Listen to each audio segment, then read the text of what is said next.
Good afternoon, good morning, dear colleagues. We begin the press conference by Foreign Minister of the Russian Federation, Sergei Lavrov. I'd like to remind you that we have the broadcast on all the accounts of Foreign Ministry on social networks, and we have simultaneous interpretation into English, Russian and Spanish. Over to you, Minister. Thank you very much. First of all, heartfelt best wishes to all those attending on the occasion of the New Year, and Merry Christmas to all those who mark that holiday, and to all those who treat life with a grain of salt. I'd like to congratulate those people with the arrival of the old-style New Year. That will bring, I hope, a lot of good developments apart from the routines of life that cannot be helped, and we'll be talking about that. General assessments of the international situation that developed over the past years, and the assessments of our tack and our activities and the goals of our work at the international arena were spelled out by President Putin during his press conference on the 19th of December last year. And prior to that, he had regularly touched upon the international affairs and different interventions of his during the call-in and the Valdai Club and on other occasions also, so I will not dwell on those developments that filled the essence of international life and comprised the gist of our initiatives in detail. I will only remind you that the current contemporary historical epoch is the one of a standoff between those who uphold the international law, key principles, and the world order that developed after the victory over the Nazism and the Japanese militarism and the Second World War that was enshrined and consecrated in the most important international instrument. I'm referring to the UN Charter. And those, on the other pole, who are not satisfied with the Charter, and those who decided after the end of the Cold War that it was all over, the game was over, and the main rival in the face of the USSR in the social camp was oppressed forever. And then they decided they would be guided not by the UN Charter, but by the wishes that brew inside the so-called political West, made up of the US and their also Asian allies, Japan, Australia, New Zealand and Korea, those we call the political collective West. And having felt that they won in the Cold War, they decided that in the future there would be no need to have any coordination with a strong rival in the face of the USSR then existent, and they would decide on their own, and that would be a top-down system similar to that of the party system of the Soviet Union, a cascade of party committees from top to down. At that point of time, the PRC did not clock up considerable economic achievements in political and economic development that it has been enjoying at this stage. So the West faced no opposition then, but in the past years, and President Putin repeatedly touched upon that convincingly, describing the root causes of the start of the special military operation on the true origins that compelled us to repel the attack, the war waged by the collective West against us, that had the objective of repressing the main competitor, the resurgent Russia. I will not enumerate those causes, but the main reason was to weaken Russia geopolitically with the help of creating right on our borders, not somewhere far away, but right on our borders, on the historically Russian territories that were developed by Russian czars and their servants, creation of direct military threats on that territory in order to curb and curtail our strategic potential, annihilating it as considerably as they can. And the second root cause was about people who lived on those lands for centuries, developing those lands, building cities and ports and factories. And the Ukrainian regime that rose to power with an unlawful coup d'etat were proclaimed those people terrorists. And that regime started a total sweeping attack against all Russian, offensive against all related to Russian language and culture that constituted the essence of life on those territories. And now we are seeing an apex of that battle, of these battles. I know that there will be questions on that, so I will not go into detail now. But once again, as they said in the Soviet times at educational establishments, the main contradiction of the current historical stage is the one between the proponents of multipolarity and the supporters of the UN Charter. On the one hand, those advocating for sovereign equality of states that requires all nations who ratified the UN Charter not to impose their will, but to prove that they were right and seek the balance of interests and come to terms. And all those principles contained in the UN Charter are those providing for the international legal framework of a just nature of the system that is called the Yalta-Potsdam system. And now many political analysts, including in this country, start saying that this is an epoch that is gone. I would not be in full agreement with that, because the international sense of the Yalta-Potsdam system does not require any retrofitting. Its underpinnings are the UN Charter, but the point is that the provisions should be implemented and executed, not selectively, like something on their menu, but in its fullness, as all the interrelations between the principles of the UN Charter have been unanimously approved by a special declaration of the General Assembly long ago. No one opposed that, but there is also the other camp or pole countering multipolarity now. So that camp assumes that after the end of the Cold War,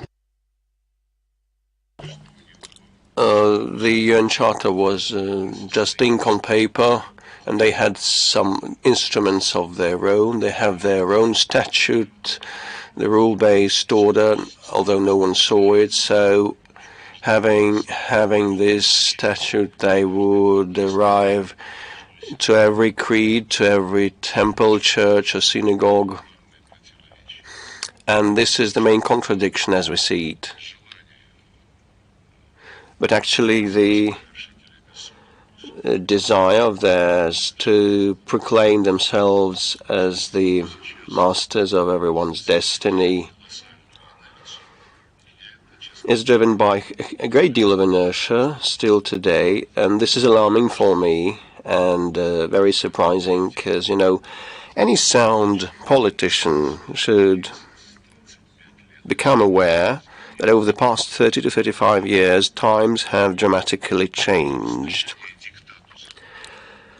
And, you know, the opposition to the dictate of the West is now reinstated, not in the face of the USSR, but, you know, in the face of the new emerging economies and financial centers, China, India, Asia, and the Arab world, the American and Caribbean community, new Russia with its allies, together with its Eurasian Economic Union, CIS and CSTO allies, including also BRICS and Shanghai Cooperation Organization.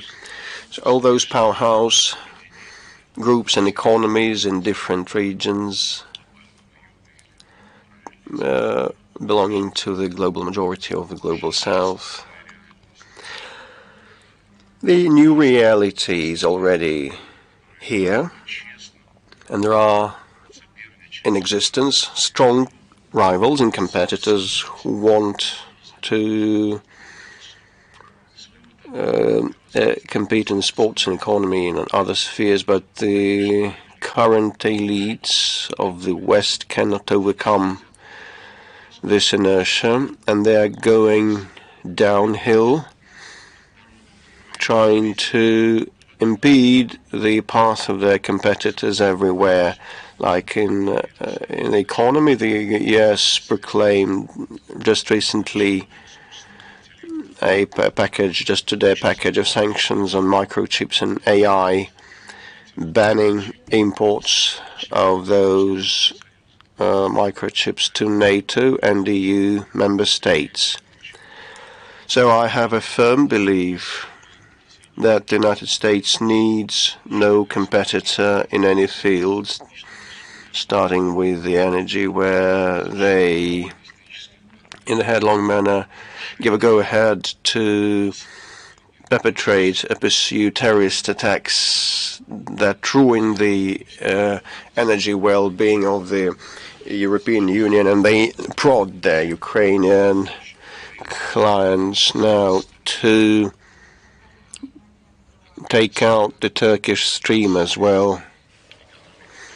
And the competition in the economy, or rejection of competition and aggressive, unfair methods of repressing their competitors, manifest themselves in the sanctions policies that became the basis of their international and foreign policy and affairs. They imposed sanctions against China and even against their own allies without the slightest hesitation.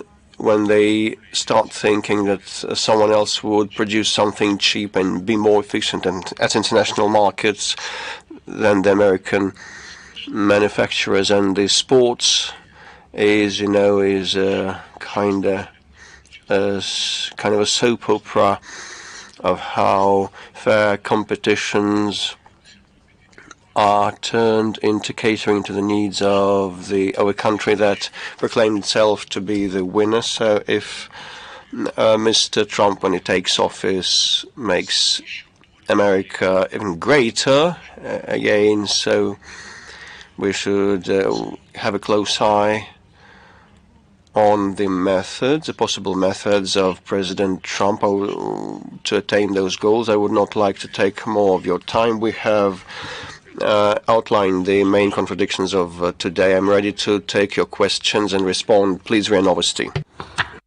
RIA News, you have the floor. Thank you very much. Christian Lola Rodriguez.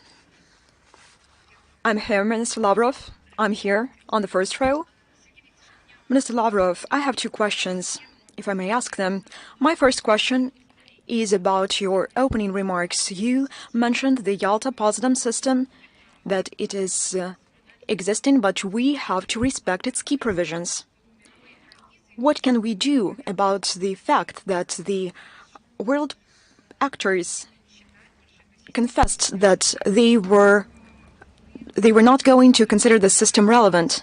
How can Russia keep them inside the system? This is my first question. And my second question, President of Serbia, Mr. Vučić, makes such statements which are interpreted by some experts as the ones that go in line with the US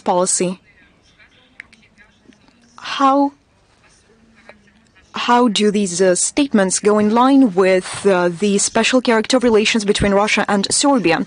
Speaking about the Yalta and Potsdam system, this system did not disappear.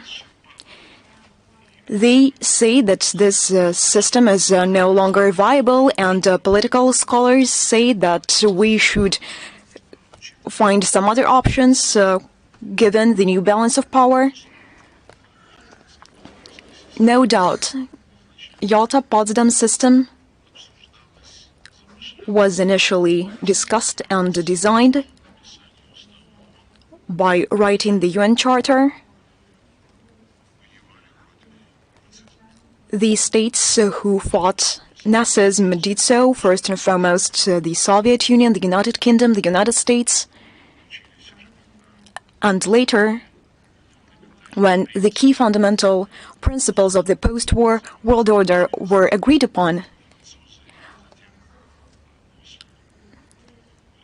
France, and after the revolution in China, the People's China Republic also became the permanent member of the UN Security Council.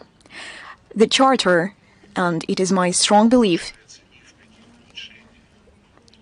does not need any improvements in terms of principles. The principles of equal rights, of self-determination of peoples, the sovereign equality of states, of territorial integrity of those states whose government behave appropriately, respect the rights of all nations living on a given territory, and that is why represent the whole population living on their territory, which is not the case with the Kiev regime in Kiev, which came to power as a result of a coup d'etat 11 years ago. From day one, they never represented neither the people of Crimea, nor the people of Donbass. All these principles are just. But there is one thing. Proponents of the UN reform say that the key injustice, the main injustice, is the permanent membership of some states in the UN Security Council with a veto right. We have explained on numerous occasions that this is a special mechanism which was non-existent in the previous structures in the world community. There were no bodies, no international bodies with special rights, but establishment of the permanent members mechanism was the lesson taught by the League of Nations. There was one state, one vote principle, and this did not allow people to give additional privileges to great powers, but it also prevented more influential powers to implement their special responsibility. They could not feel, they could not perceive their responsibility for the destiny of the systems included in the League of Nations systems. All other principles are absolutely just, and they should be implemented comprehensively, not selectively. Speaking about the UN Security Council reform, of course we need one, because those states who are especially responsible in world economy, in world finance, in world politics, and also in military scenarios, they are not represented in the UN Security Council. We have stated repeatedly that such states as India and China, I apologize, I mean India and Brazil, according to all criteria, they have deserved long ago permanent membership in the UN Security Council. And similar is also just about the African representation in the UN Security Council. On the other hand, the West is trying to disrupt this process by all possible means. They are trying to guarantee their dominance.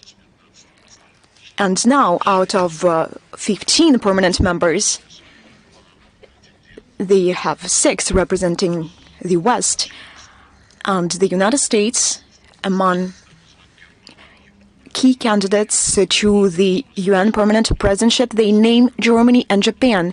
They have no independent voice in world policy. They are just blindly following the US political course. And when the United States oppress their interests directly, their voice is never heard, as it was the case with Chancellor Scholz when the gas pipelines were exploded. He just shied away from this question. He looked away from it. This is also the case of Japan, which is fully dependent on the United States. It is unfair. The West has 6 seats out of 15. We should increase the representation of the developing states. And together with this UN Security Council reform, we will make the West understand that it is no longer capable to impose on the whole world for many centuries its own rules, to pump out resources from Africa, Asia, and Latin America to live at the expense of others, and that we should seek the balance of interests. And we have a very good foundation for that. The International Legal Foundation of the Yalta-Potsdam System, International World Order, and the UN Charter. We should only implement it. They should understand that they can no longer rule the world. Speaking about Serbia, of course, we want our relations with Serbia to be based exclusively on the interests of the Russian and Serbian people, on the interests of our states. In the overwhelming majority of cases, we have convergent positions, and these relations have concrete agreements, have concrete projects, including in energy, approved by heads of states, approved by governments, approved by companies and enterprises. We have shared and joint production. I mean, the corporation Serbian petroleum industry. This corporation is cannot be nationalized. By no means. And when the United States, when Biden administration, Democrats have such manners in American policy to spoil the whole thing till the end of their mandate, as it was the case with Obama 3 weeks before Trump's inauguration, when he banished 120 diplomats from the United States and arrested 5 sites of diplomatic property. Of course, we had to respond. And the Russian-American relations were this whole case did not help Russian-American relations easier and less complicated. And if the deputy assistant on energy came, and he was present at the joint press conference with Vučić, he was lecturing them. You have 45 days to go. You have to get rid of Russian assets in Russian capital from the Serbian energy industry. Otherwise, we will prevent all your goods from the global markets. This was a very rude statement. But so to say, this is a trademark of the outgoing administration. when you were not elected and when your team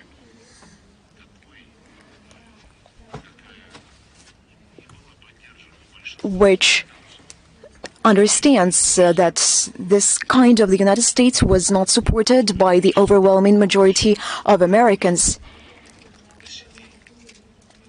not from the political point of view, but from the moral point of view. You should just wait before the inauguration. You should understand that your people want a different kind of policy. No, they are unwilling to do so. They want to spoil the whole thing. Let me reiterate that we have a very rich history of common fight against Nazism with Serbia. For the right of people to self-determination, we support each other. In the framework of international organizations, of course, we see that they are twisting the arms of Serbia. And when President Vučić says that we will not divert from our course to the EU accession, and in response, he hears they say, we are waiting for you here, but first you have to recognize the independence of Kosovo. They are encouraging Serbia to make an act of self-humiliation, and also they want them to join the sanctions against the Russian Federation. Simultaneously, they want not only self-humiliation, but they want them to betray their ally. President Vučić has repeatedly stated that this policy is unacceptable, which is being pushed forward by Europe, the European Union, which is being approved of by the United States.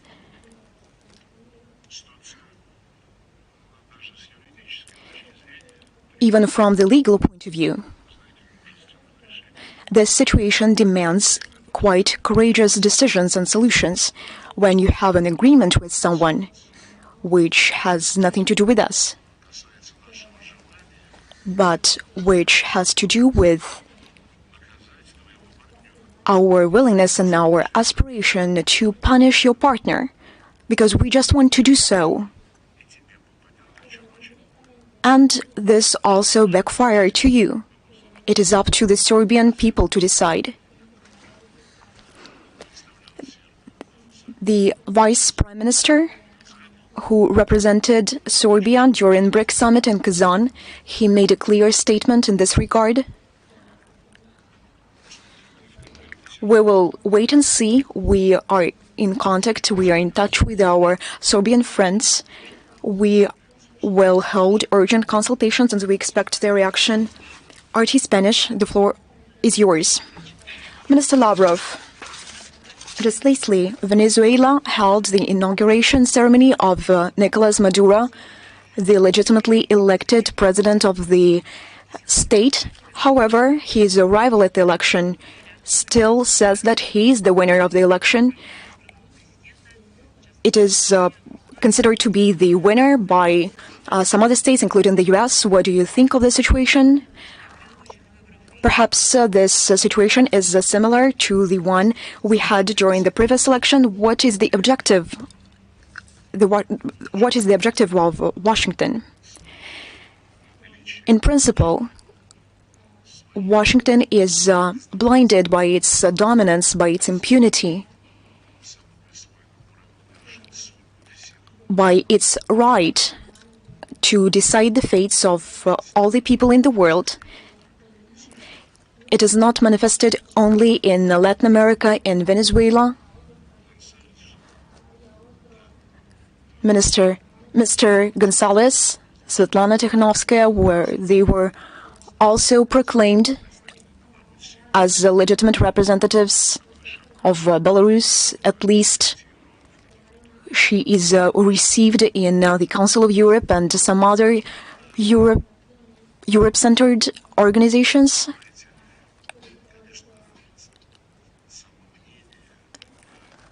This is what they think of themselves, and this means that they despise the whole world.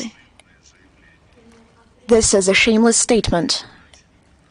When we say democracy, this means only one thing: I will do what I want. Like Blinken put it, those who do not listen to us, they won't be invited to the democratic table. They will be on the menu. This is the clear manifestation of what they are doing. And they believe that they are entitled to decide the outcomes, the results of the election. Well, a state has a right. It's not an obligation. Those who are OSCE members, they can invite international observers. It is not a necessary thing to do from this Human Rights Bureau. They can invite it from any parliamentary assembly, from any other organization. The way they responded to the elections in Moldova, I'm not going even to describe how they organized the whole process to prevent half of the Moldovan population to vote who are living in Russia, and how to do everything possible to provide an opportunity for Moldovans living in the West, quite in a free manner, to give their votes in favor of President Sandu. Just look how they are tormenting the Georgian people. They are accusing us, they are accusing Russia. The OSCE observers found no serious and grave violations. This means that the process was legitimate and just. Take the case of Romania. It is a shame. I don't even know, maybe the so-called President González and Guaido follow the example of the former Georgian President Zurabishvili. In a very severe terms, 2 days before the inauguration of the new president, that she was not going to leave. She was going to be the only legitimate source of power in Georgia. She would remain in the presidential palace giving orders. The following morning, she left anyway. And she was employed by a political think tank. It is not an easy thing to comment on the subject because it is nothing but dictate, nothing but hypocrisy, disrespect for people, and overestimation of intellectual capacities. But we have to teach these people. Xinhua, you have the floor.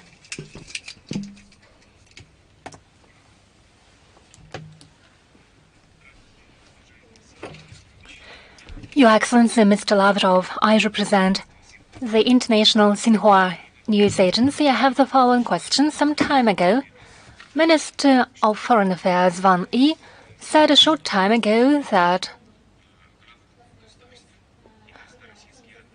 the Russian-Chinese relations are getting increasingly mature, stable, independent, and strong from day to day, and it is a benchmark of friendly relations between large powers and neighboring countries. How would you comment on this? What do you think? What is the secret of stable development of our bilateral relations, and what are your expectations of bilateral cooperation for this year? Thank you. Well, first of all, I completely share these estimates of the relations between the People's Republic of China and the Russian Federation, as it was formulated by my good old friend Van Yi. We held several meetings annually, and all these meetings are rather useful. They contribute to reaching specific agreements in the follow-up to the tasks that are being formulated and negotiated by President Putin and President Xi As regards our bilateral relations and our coordination on the global arena, there are no doubts that Russia-Chinese relations are one of the stabilizing factors of the modern international relations, as well as processes unfolding, in particular in order to incite confrontation and hostility in international affairs. Something our colleagues and our neighbors from the NATO are doing, led by the United States. They are always willing to drive a wedge between us and to seed so hostilities, be it in South China Sea or be it as they formulated now in the Indo-Pacific region, including also in the Middle East, everywhere. The US have hundreds and hundreds of military bases everywhere, so it wouldn't take a lot of effort to incite a dispute, but we can see their schemes everywhere. They try to create destabilizing and confronting schemes everywhere, and after that, they simply look at how countries that pretended to have some influence in the region spend their efforts, their money, their time due to such provoked crises in order to settle these disputes, while the United States get increasingly more dividends, as they did during World War I, World War II, and in a similar way, the greatest burden of war against Russia with the hands of Ukrainian was put on the European Union. Leaders of the European Union, including France, Germany, and Italy, have to keep silent. Some people from the opposition, like Alternative for Germany and the Sarah-Wagenknecht Alliance and the National Front in France, the opposition do ask why they spend so much money while the poverty level is growing, while they see deindustrialization, when industry is fleeing to the United States because the US has taken steps to make sure that taxes are lower in the United States than in Europe, and energy costs about 4 times less than in EU. Well, I don't know, in California the damage is estimated at 250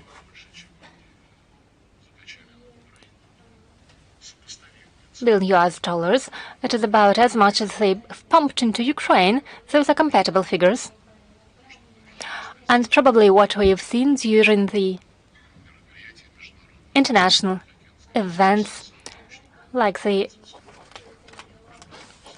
cooperation. Много. Там нищета на каждом шагу, если сойти с центральных магистралей.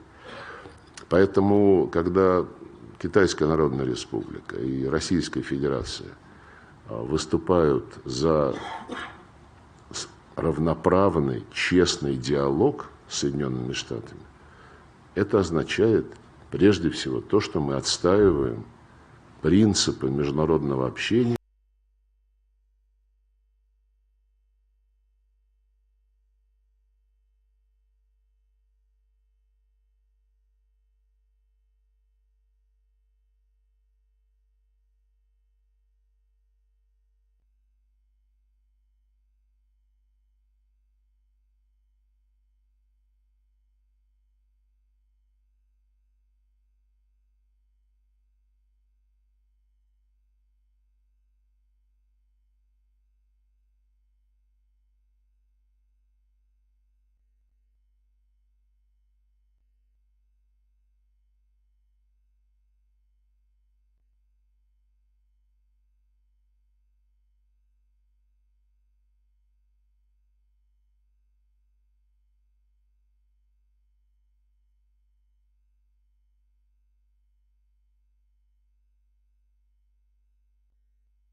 those who lead and are being led without masters, and those who obey the masters.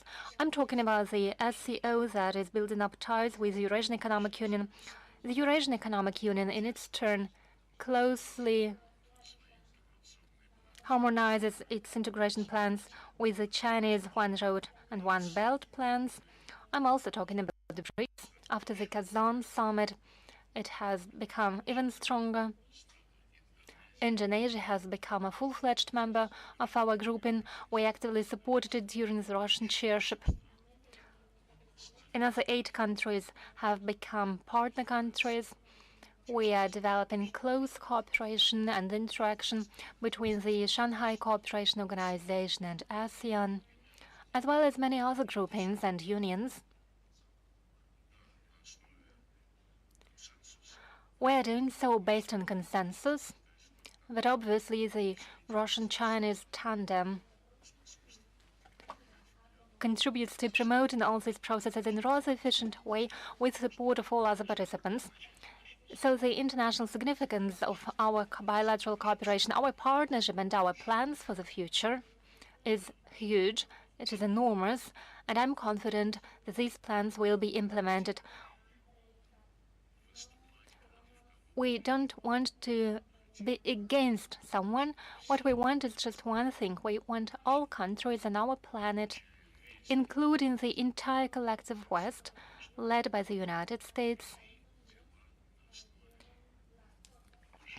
and pursue their policy based on the respect for the interests of all of their partners. It is a shared position of Moscow and China.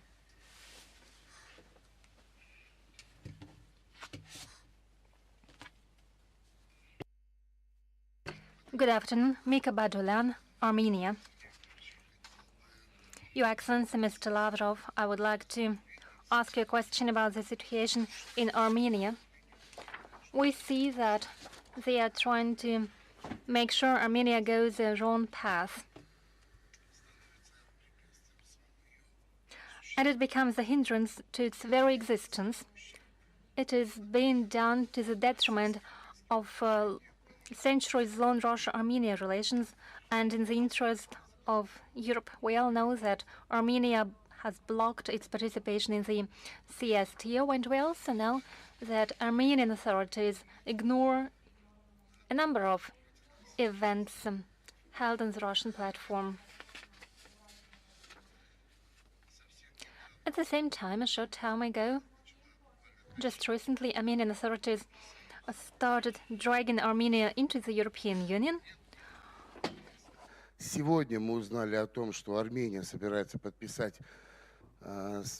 документ о стратегическом партнерстве с США. И все это происходит на фоне совершенно реальных угроз от наших соседей. Это происходит на фоне возрастающих шансов новой войны. Как Москва относится к ситуации в Армении и как вы видите развитие событий? И у меня второй вопрос, если можно, касательно 80-летия Великой Победы, о которой вы уже говорили. Это великая, это общая победа, которая вклад советских людей, в том числе армянского народа, в эту победу, мы знаем, что был довольно широкий и масштабный. Согласны ли вы, что эта победа, память об этой победе является одной из основ того, на чем должно выстраиваться стратегическое союзничество Армении и России? Мы, кстати, автономная некоммерческая организация Евразия, членом совета которой я являюсь, ведет очень активную работу в течение последних 7 месяцев на территории евразийского пространства. Мы активно выступаем за сохранение исторической памяти, мы боремся за традиционные ценности, и я совершенно точно могу сказать, что это получает очень широкий отклик у нашей молодежи. Так, в октябре месяце мы провели широкое массовое мероприятие в Ереване, участие в котором приняло больше 1000 армянских студентов, где мы не только поздравили с Ереван с праздником, но и отдали дань чести победе в Великой Отечественной войне, возложив цветы к вечному огню. Спасибо.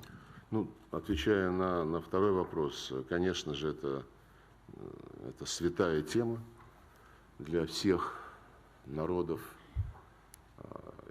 прежде всего Советского Союза, которые подвергались попыткам геноцида со стороны гитлеровских захватчиков, но это и святая тема для всех тех, кто либо в составе армейских подразделений своих стран, либо в партизанских отрядах. Partisan movements, those who tried to uphold the truth, those who fought against Hitler army. Нацисты германские поставили под ружье, In many countries, которые участвовали Nazi collaborators блокаде Ленинграда, участвовали, французы участвовали во многих других tried to преступных действиях commit attacks against those people. We never forget it. Параллели, они These parallels are obvious. Наполеон захватил Европу и всех Napoleon поставил под ружье, чтобы seized пойти Europe победить Россию, Российскую империю. And used it in order to go and win То же самое с гитлеровской Германией. Russia. The same happened with the Hitler Germany, when dozens of countries, Оккупированных немцами, occupied countries, countries that were occupied by the Germans, своих военнослужащих, sent their militaries разрушать и уничтожать Советский in order to Союз. И destroy сейчас, the кстати, Soviet когда Union. вот Байден, выступая And by the way, when вчера, сегодня по, не знаю, ну, в общем, вот выступал он по Biden отчетам по made внешней his политике, когда он recent сказал, statement on the что foreign policy, нам удалось he said proudly укрепить НАТО they have managed to и strengthen the сторонников NATO and Североатлантического the альянса. allies. 50 стран мы поставили под ружье, He said чтобы 50 он стал countries помогать Украине, на самом деле, чтобы воевать против России. were recruited in order Руками Украины. to help Ukraine, as he said, but in История reality they повторяется. fight against Russia. So history repeats Везде itself. есть элементы, Everywhere there are elements знаете, такого превосходства, of superiority, которое было чувство собственного превосходства. the sense of superiority, Вот реализовать то, что сейчас as well называют as the wish бонапартизмом, to У Гитлера pursue это what уже is был called Bonapartism напрямую nowadays. нацизм, и тот же самый During нацизм Hitler times it was сейчас предоставляет called знамена для fascism, тех, and Nazism которые под этими знаменами хотят в очередной also раз serves as попытаться a уничтожить нашу banner for страну. those who Поэтому once again tried to эти юбилеи destroy our святые, country. и то, So что these делает anniversaries are sacred, дополнение к действиям государств, правительств, and что something делает that's общественность, being done by включая the вашу организацию. public organizations, in addition to what is being done by the governments, is extremely important. I know about your work in Armenia, not only in Yerevan, but also in other countries and in villages, in other cities and villages. Our embassy actively cooperates with them on the tracks where we can combine our efforts. I'm talking about the Immortal Regiment, the Victory Dictation and the Garden of Remembrance, and similar campaigns. Those campaigns try to make sure that we involve, that we talk to the young people and prevent them from forgetting the history. Our diplomats take care of the burials and memorials. And on the whole, we don't have a slightst doubt that the peoples of Russia and Armenia are friendly and brotherly nations. And the relations between our countries will always be based on these reciprocal feelings of friendship. As for today's relations on the official level, they are not easy. You've mentioned just some facts. We've already commented on them. For example, when the law or government's decision was adopted to initiate the process of joining the EU, our Vice Prime Minister, Mr. Overchuk, is an experienced man. He's been dealing with the Eurasian Economic Union and its enlargement, its development for a long time. And he said it frankly that those things are incompatible. Those are two different FTAs, two different systems. Related to duties and customs duties, they don't coincide. Let me remind you, back in 2013, after our multiple reminders, the then President of Ukraine, Mr. Yanukovych, pointed to the fact that negotiations that had been conducted with the EU for a long time then about the Ukraine's association with the EU, those negotiations implied that some parameters are to be adopted, and if they are adopted, there will be in direct contradiction with the CIS standards. And by the way, Ukraine enjoyed these rules as member of the Community of Independent States. They were close to zero. Были достаточно серьезные защитные барьеры. With the EU, in trade with the EU, Ukraine had significant trade barriers with the EU. The duties were relatively high. When we were joining the WTO, we traded significant elements in order to protect our services. If Ukraine continued having zero tariffs with the CIS states, and if it were to obtain similar zero tariffs or close to zero tariffs with the EU, it would mean that the goods would flow from the European Union through Ukraine to our territory without any tariffs. That's something that we explained to the Ukrainians. When the Yanukovych government became aware of that, and when they figured that unless they did something, we would impede Ukrainian imports to Russia and they would suffer, bearing in mind that the alliance share of their trade wars with CIS, not Europe, they just then asked to postpone the association agreement signature by several months to think it over.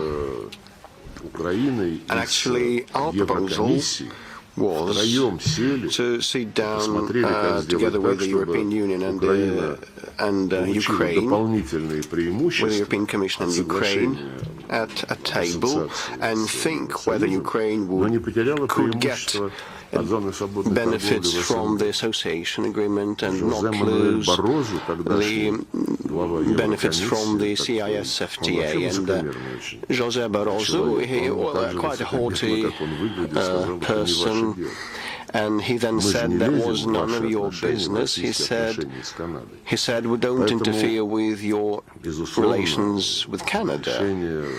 So anyway, coming back to Armenia, the decision of the legitimate Armenian leadership to start accession to any international group where they are wanted is their sovereign decision, but, weighing up all the pros and cons also would be the responsibility of the Armenian government and those in charge of their economy in the cabinet. You mentioned that Armenia blocked their CSTO participation. They just failed to participate, but actually, officially, they stated that did not mean that they had blocked or would block any decision-making where consensus is required. So the organization is fully operational. And back in autumn 2022, we approved the mandate of CSTO observer mission to play a buffer role on the border. But then our Armenian friends, well, it was ripe and ready, and at the last minute they declined. They said it would be hard for them to agree, because in September 2022, when a three-day clash happened on the border, CSTO failed to protect the territory of its allies, and President Putin repeatedly mentioned this incident. There was no delimited or demarcated border, so 3 or 2 kilometers one way or another would be hard to determine as someone's land. There were some skirmishes, but you know, this rejection of the CSTO mission, that I believe would be efficient. Well, it was their sovereign decision too, after all. At the same time, they invited an EU mission there for 2 months period. And later, the Armenians, without asking advice of Azerbaijan, made this accord termless, and then Canada joined in, and this started meaning NATO's engagement, and we believe those people there have been looking into matters that are not relevant for Armenia, but rather of interest for some Western groups. Yesterday, Ararat Mirzayan signed an agreement with Secretary Blinken on strategic partnership. Well, this, after all, again, is a sovereign decision by 2 states. So it doesn't matter, well, not the fact and all the title matters, but, you know, the consequences. We also had the term strategic partnership in titles of many agreements with Western countries. But, you know, proclaiming such strategic partnership, we never required this or that participant to act against a third party. In peaceful times, well, I'm not speaking about the Great Patriotic War, which is quite a different thing, but in the after-war epoch, no agreement ever spelled out that once we are strategic partners, you should join sanctions. And probably they would demand Armenia to do so, but dialogue continues with Armenia. Mr. Mirzayan has been invited to Russia, and he has accepted the invitation. We expect him to come shortly. Sky News.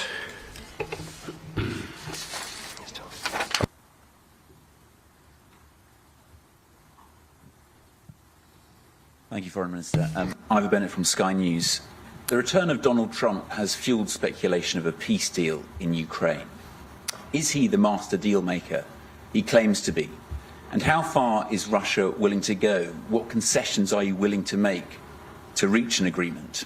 And my second question, if I may, is what's your reaction to Donald Trump's recent refusal to rule out using military force to acquire Greenland? If that were to happen, how would Russia react? And can you rule out using military action in the Arctic? Насчет Гренландии, Панамского канала. With respect to Greenland and the Panama Canal, there are some specific initiatives in place that will be launched right after he takes office. Well, some of the initiatives to start negotiations with Denmark to purchase Greenland. At the same time, we hear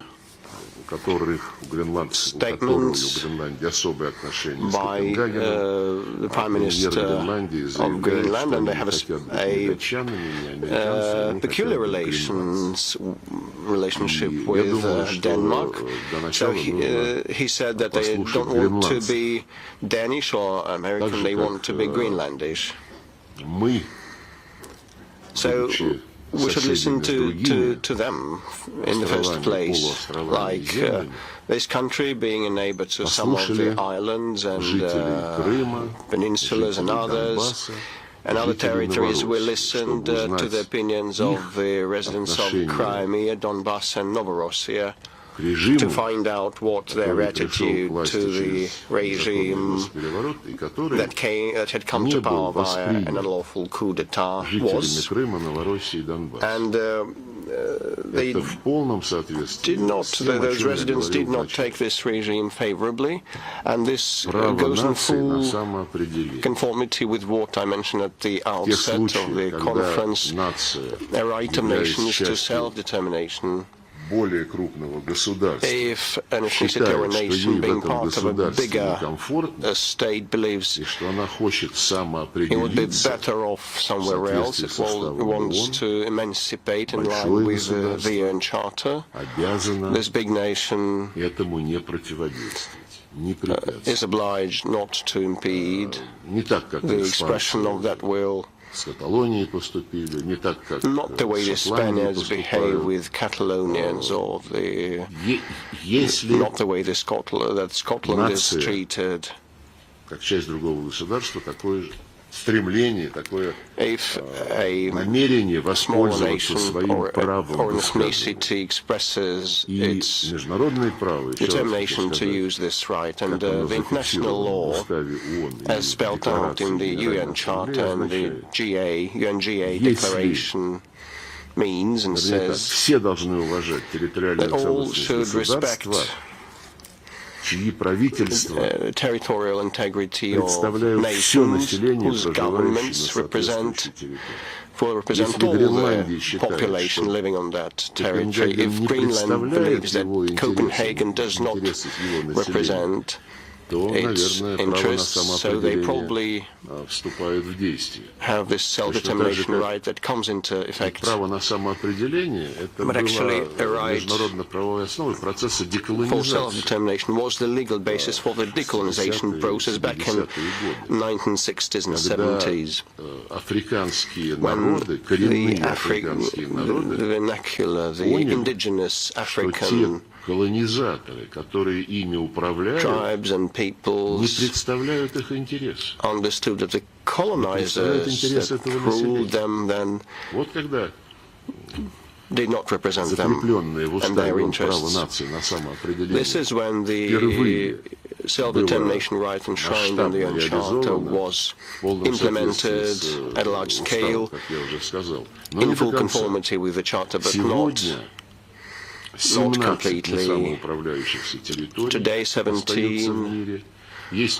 are 17 non-fully self-governed territories remaining in the world. There is a decolonization committee of the General Assembly of the United Nations meeting annually and stating every time that the decolonization process should be carried through to the end, including the Mayotte island that the French would not part with,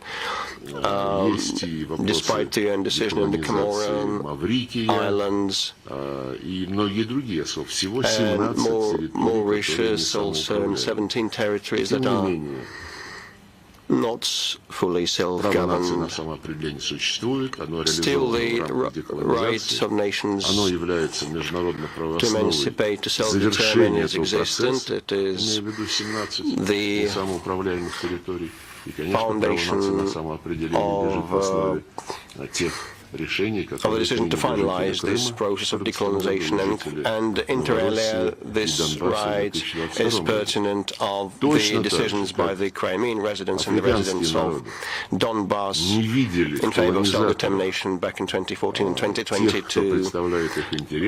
Similarly to the African peoples that did not believe that the colonizers represented them. Now the Crimeans, the Donbass residents and the Novorossiya residents could not perceive the Nazis that came to power through a coup d'etat to represent them and cater to their interests and needs. So them Nazis, having seized power, proclaimed that they would eradicate the status of the Russian language in Ukraine, and they did so, and they banned laws, and they enacted laws banning the Russian language long before the special operation started. In the West, everybody is obsessed with the human rights, and no one said a word there then. And now, well, you know, human rights are reflected in Article 1 of the UN Charter. Well, everybody must respect human rights, irrespective of race, gender, creed, or ethnicity.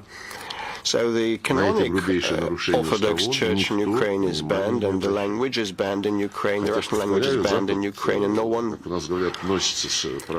pays heed, although the West is so particular about the human rights, using every pretext to doubt them. And, you know, in this case, day-to-day life of those people in Donbass was distorted and ruined, and everybody kept silent on that. So when President Trump, when he becomes president and takes office, comes up with his clear position on Ukrainian matters, we definitely will study and entertain that. And what is being said currently is being said in the run-up to the inauguration and major things. So as Donald Trump has himself said, he should first take office and become the lodger of the Oval Office. So, all those things described in recent years have several aspects. Well, the fact that the real situation on the ground is now mentioned more frequently is commendable. And at the same time, Mr. Waltz, who, as I gather, will be the National Security Advisor in the future administration, and President Trump, in a big interview, mentioned also that they mentioned the root causes of the conflict in the respect that dragging the Kiev regime into NATO, despite the accords reached by the USSR and the United States in the past and later during the OSCE talks, where it was decided on top level by consensus, including presidents like President Obama in 2010. So that consensus decision spelled out not a single country or organization on the OSCE space aspires for domination, and no country will strengthen its security at the expense of someone else's security. And NATO has been doing what it promised not to do. Exactly. And now Trump has voiced that openly. For the first time ever, a frank concession followed from the mouth of a Western leader that NATO members were lying when they signed documents and instruments with the USSR and later on the OSCE level. That was used as a screen, as a pretext and a garb to move closer to our borders, violating Восточная Германия стала частью федеративного the agreements and on the terms of East Germany becoming part of West Germany, and NATO moved their infrastructure, military infrastructure, to our borders, and they plan military bases in Crimea and on the Azov Sea. We all know that. And at the end of the day, finally and eventually, after 2 years, закрепляется и в американском нарративе, как говорится. И это хорошо. of our reminding them about that. Well, we start hearing that in the American narrative, but no one at this point publicly mentions the rights of the Russians and Russian speakers whose language and culture and mass media and canonic faith in Ukraine were legally prohibited. So we will not have a serious conversation if the West pretends it were normal, and like when the ongoing administration in the person of Blinken and Sullivan says that the new administration will follow in the footsteps of supporting Ukraine. Is it the inheritance to exterminate all Russian things? Is their last will? They want to be inherited, that all belonging to Russian language and culture should be exterminated. It is a testimony of Nazism, and upbringing and raising Nazis as a form of foreign policy against a country that the United States want to contain and prevent it from having any competitive advantages. So we'll wait for specific initiatives from the American side. And President Putin said he would be ready to meet. At this point, we haven't received any specific proposals. And President Trump said he would be ready to meet, but first he should take office, he said. Greece Open TV.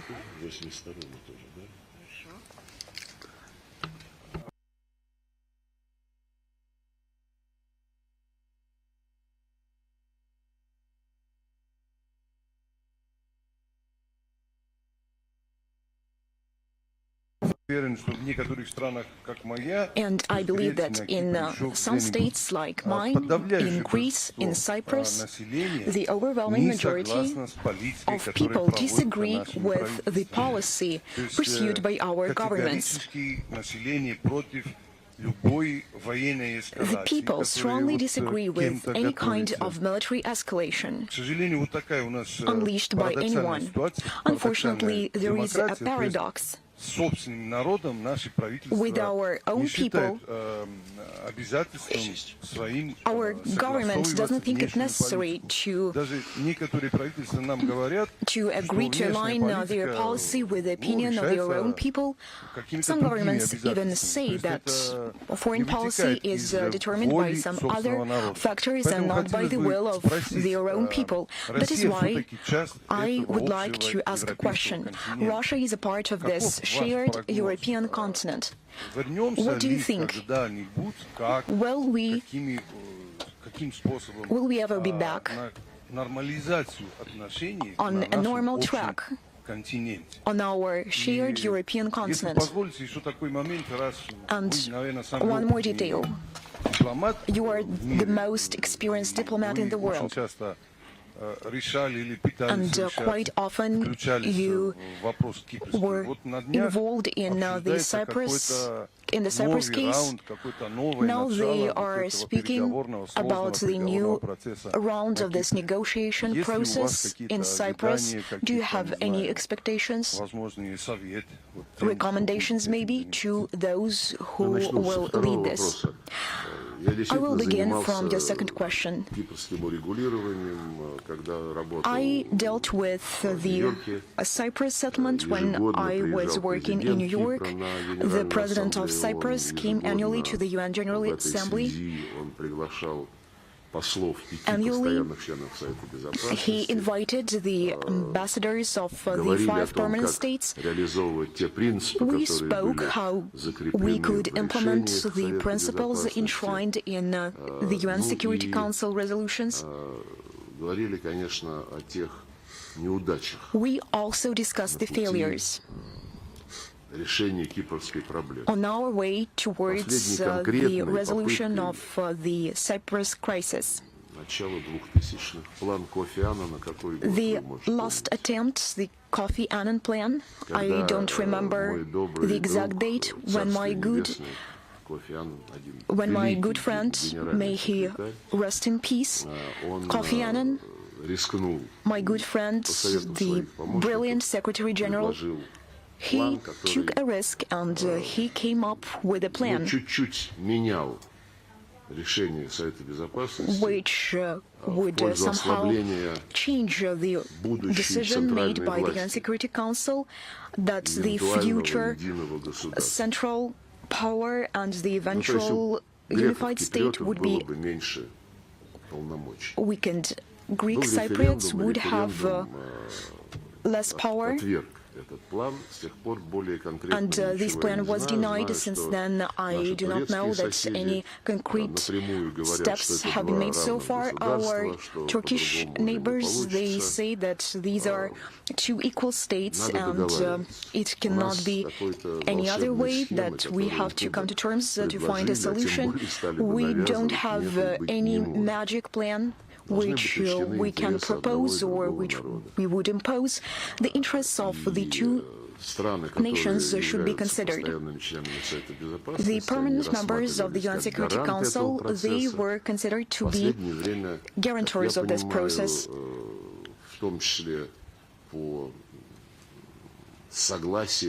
But with the consent of Nicosia, this group of 5 doesn't come together to negotiate. The authorities of Cyprus, as far as I can suggest, with the United States.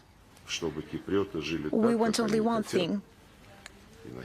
We want the people of Cyprus to live the life they want in the north and in the south.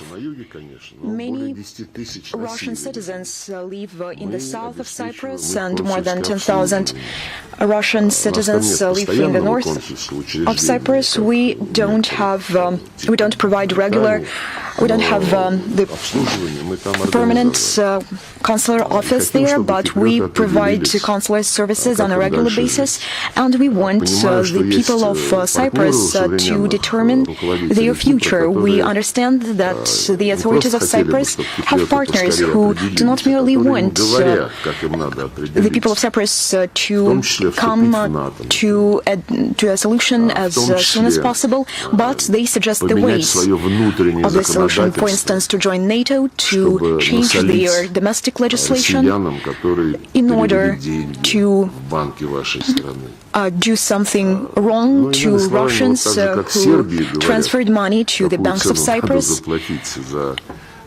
And when they say what price, what cost do they pay to enter the European Union and to Cyprus, they say they will have no problems in the NATO, we all will be allies. But here you have to diminish the number of Russians. Perhaps you should not remember so often about your shared history, and we do not interfere into this question. I understand that for Cyprus this is a very important issue, but from the geopolitical point of view, the first part of your question is far more important: whether we can come back on a normal track on our shared continent. This is a very important notion. It is Eurasia, the biggest one, the most densely populated one, and perhaps the richest one. A rival to Africa and with Greenland. in terms of natural resources. But this is a continent with no unified structure, unified body for the whole continent. In Latin America there is CELAC, in Africa there is an African Union, along with many sub-regional organizations and structures in Latin America and in Africa. Of course, they are in place, but there is one organization for the whole continent. And here in Eurasia, we only have a sub-regional body. And we do not have one shared roof which would bring us all together. And it would be a good thing to have one, to establish one. You asked whether it is possible to have normal relations again. We understand that the West is a part of our shared continent. There are some organizations, OSCE, NATO, the Council of Europe, the European Union. The first two, OSCE and NATO, they are founded on the concept of Euro-Atlantic security with the participation of the North America. The European Union was established for Europeans, but not long ago they signed a treaty with the NATO. In line with this agreement, from the military point of view, if we have a war, God forbid, the European Union will act under the command of the NATO. They also said that Switzerland should involve if NATO should pass your territory into the direction of the Russian Federation. You should move away, you should lift all legal, all formalities. The Council of Europe for the United States is an observer state, but what the Council of Europe is doing, including illegitimate tribunals, compensation mechanisms, some registers in order to punish Russia as much as they could. This all is done under the instruction of the United States, the OSCE, the NATO, and now the Council of Europe and the European Union. And the Council of Nordic States, now they all are the NATO members. These all are Euro-Atlantic bodies, not Eurasian ones. And perhaps those who want to take control of Europe, they are interested in preserving this Euro-Atlantic structure and architecture to make it dominate. They understood not long ago that the northeastern part of Eurasia is a more promising region from the point of view of economy and infrastructure, where some projects can be implemented, where we have logistics and infrastructural prospects. So what does NATO want? What does Washington want? To bring the Eurasian continent into this Euro-Atlantic construction. Stoltenberg not long ago said that the security in the Euro-Atlantic region and the Indo-Pacific region is indivisible. The indivisibility of security, which was proclaimed in 1991 as the OSCE principle, that meant that you cannot strengthen your capacity at the expense of others.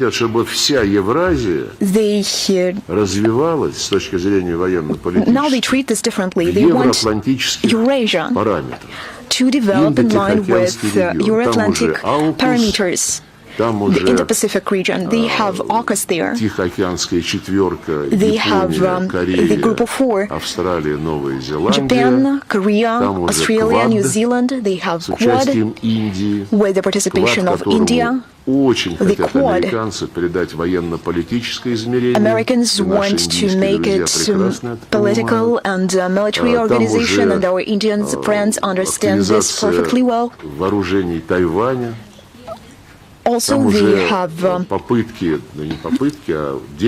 arms, they have military capacity of Taiwan, attempts to involve the Philippines not into the activities of ASEAN, but into the efforts taken by these bloc constructions led by the United States.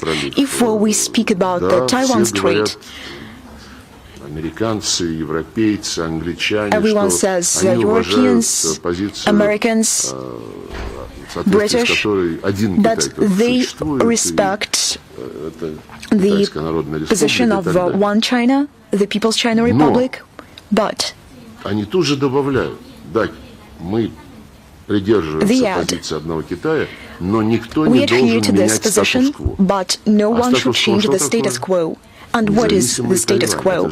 Independent Taiwan. It is obvious, and the People's China Republic on numerous occasions points out to everyone who comes from the United States on a regular basis to Taiwan that this is an unacceptable thing to do. Likewise, it is unacceptable to receive delegations from Taiwan when they travel around the world.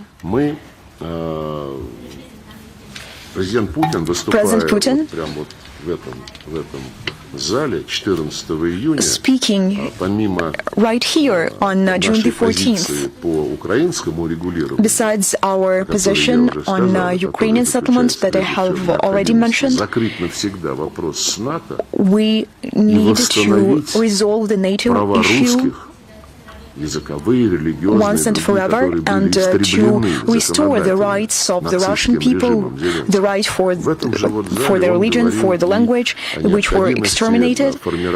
In this very hall, he spoke about the need to build the Eurasian architecture.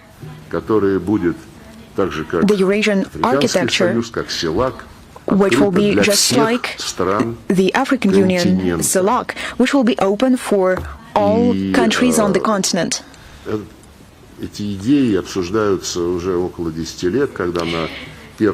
We have been talking about this for a decade or so, when during the first ASEAN summit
place. This process is underway.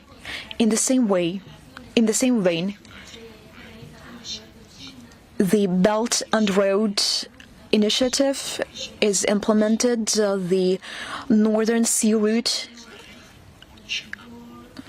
the Persian Gulf, Chittagong Port, Bangladesh, Mumbai, Far East. These are very promising projects. That's what we call a Greater Eurasian Partnership. And when this partnership gains ground, and we have all the premises to say that it will happen, this will enable us to set up more competitive, more efficient ways of economic exchanges. And this will become the material basis for the Eurasian security architecture. The dialogue has already been launched to discuss the matter in October in Minsk.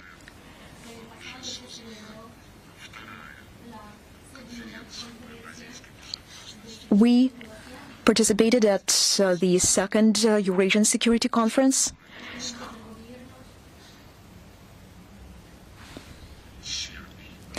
which brought together also the members of government from Serbia, from Hungary. The Minister of Foreign Affairs took part for the second consecutive time, and they demonstrated their interest in this concept. Belarusians, as the hosts of this conference, now they are trying to do everything needed to make this conference a regular event. We supported their initiative to elaborate before the next session of this Eurasian Security Conference a draft of the Eurasian Charter for Diversity and Multipolarity in the 21st century.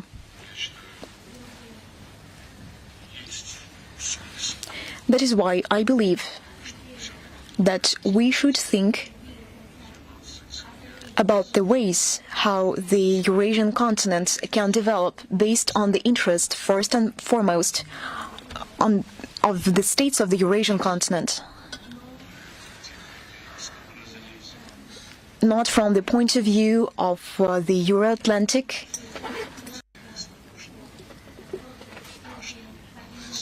but just on the basis what history gave us and what nature gave us. This process is open for anyone without any exception, for any state on our Eurasian continent. Cyprus is an island, but you are also invited. CDF, the floor is yours. Thank you very much. Armin Körper is my name, from German television ZDF. We have talked about a possible meeting between President Putin and President Trump already.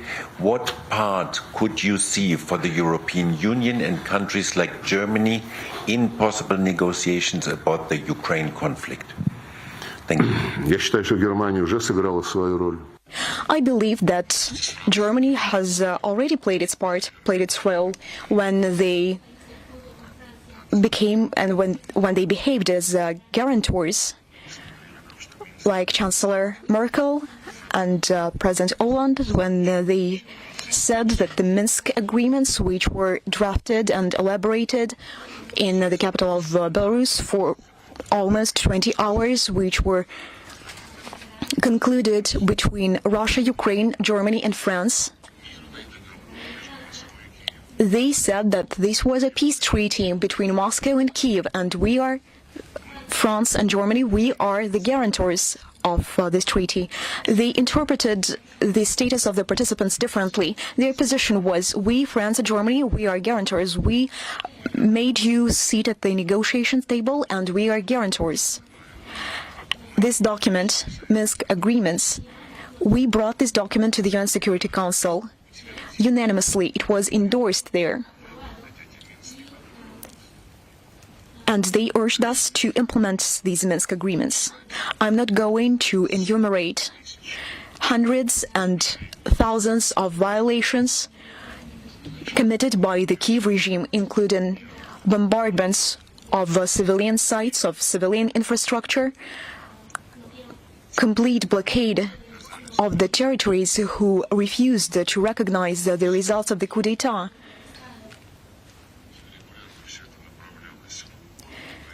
We submitted all these facts to the United Nations, to the OSCE on a regular basis, and France and Germany responded to us. We told them, you are guarantors, stop this, just stop this. Last year, Angela Merkel, when she retired, she said no one was going to implement these agreements. Neither them nor France nor the then Poroshenko president who signed the documents back at the time. They simply wanted to win a couple of years in order to better prepare Ukraine for a war. Well, we've already spoken about the Yalta and Potsdam system enshrined in the UN Charter. According to the UN Charter, UN Security Council decisions are necessary for implementation for everyone, and Chancellor Merkel said she didn't want to be guided by these provisions. Although she was one of the parties to this document. And to this document, a bilateral declaration between Russia, Ukraine, France and Germany was attached. And this declaration spoke about a common space between Lisbon and Vladivostok, about our plans to build it. That France and Germany would help Donbass ensure and put in place a mobile banking. They haven't done anything of the sort. They also wanted to help lifting the blockade. It wasn't done. They wanted to facilitate negotiations in order to resolve the issues related to gas transport. They wanted to help Russia and Ukraine in this field too. Nothing of the sort was accomplished.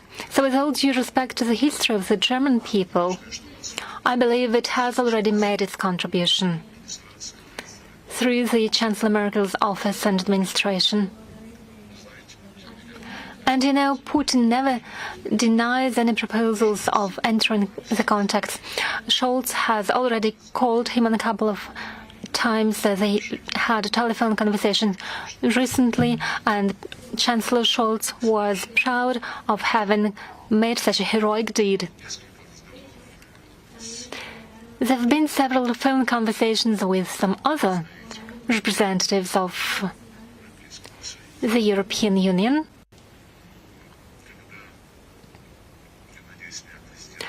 I hope President won't be too angry with me.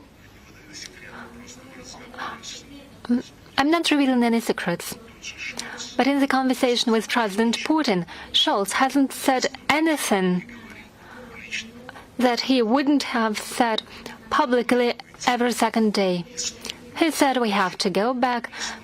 He didn't utter a word about the root causes, about the Russian language and the Russians whom Zelensky wants to occupy his territory. Although back in 2020, even before the special military operation, Zelensky said, if you feel yourself to be Russian in Ukraine, then you'd better leave to Russia, for the sake of your grandchildren and children. And a short time ago, he even used some indecent words when he spoke about the Russian peacekeepers. Well, whether or not he is adequate, it's a different question. Turkey was already a place where an agreement was reached and initialed. Boris Johnson, who is now publishing some books, prohibited Ukraine from signing a treaty based on the principles negotiated in Istanbul. There was a series of meetings in Belarus, and President Lukashenko reiterated that as a close neighbor, immediate neighbor of Russia and Ukraine, he believes that Belarusian interests have to be taken into consideration, and we value his position. So we see a broad interest, a broad support for the possibility of a telephone conversation and a personal meeting between presidents of Russia and the US. It's because of an understanding. Well, they did understand it a long time ago. Now they started recognizing that it's not about Ukraine. Thing is that Ukraine wanted, and they wanted to use Ukraine in order to weaken Russia in the context of the Russian place in the system of European security. There are two aspects in this. First, threats on our western frontiers have to be eliminated. It is one of the main root causes, and they can only be eliminated in the context of some broad agreements. We are ready to discuss security guarantees for a country that is called Ukraine these days, or part of this country that hasn't expressed its view yet, unlike Donbass and Novorossiya. But the Eurasian context will be predominant in those negotiations, because the western part of the continent cannot separate itself from such giants as Russia, China, India, the Persian Gulf, the whole of Southeast Asia with hundreds of millions of people, including Bangladesh and Pakistan. So we have to shape the continent in order to make sure that affairs in the central part of this continent, in Central Asia, in the Caucasus, in the Far East, in the Strait of Taiwan, in the South China Sea, are resolved by the countries of the region and not by Stoltenberg, who says we're going to work there because security of the NATO depends on the Asia-Pacific region. In what way is it dependent on it? He really said it. He was asked whether NATO is still a defense alliance. He said, yes, it is a defense alliance. We protect the territories of our members, but the security of our members in the modern day in reality is dependent on the security in the Asia-Pacific region. That is why NATO will deploy its infrastructure in the region. It would create alliances between the US and South Korea, for example. They already have a military alliance with a nuclear component. They reaffirmed it just a short time ago, and so on and so forth. Another interesting issue for the political analysts is to think about how to bring all these aspects together. The Euro-Atlantic approach to the entire Eurasia, let me assure you, it is an illusion. Irina,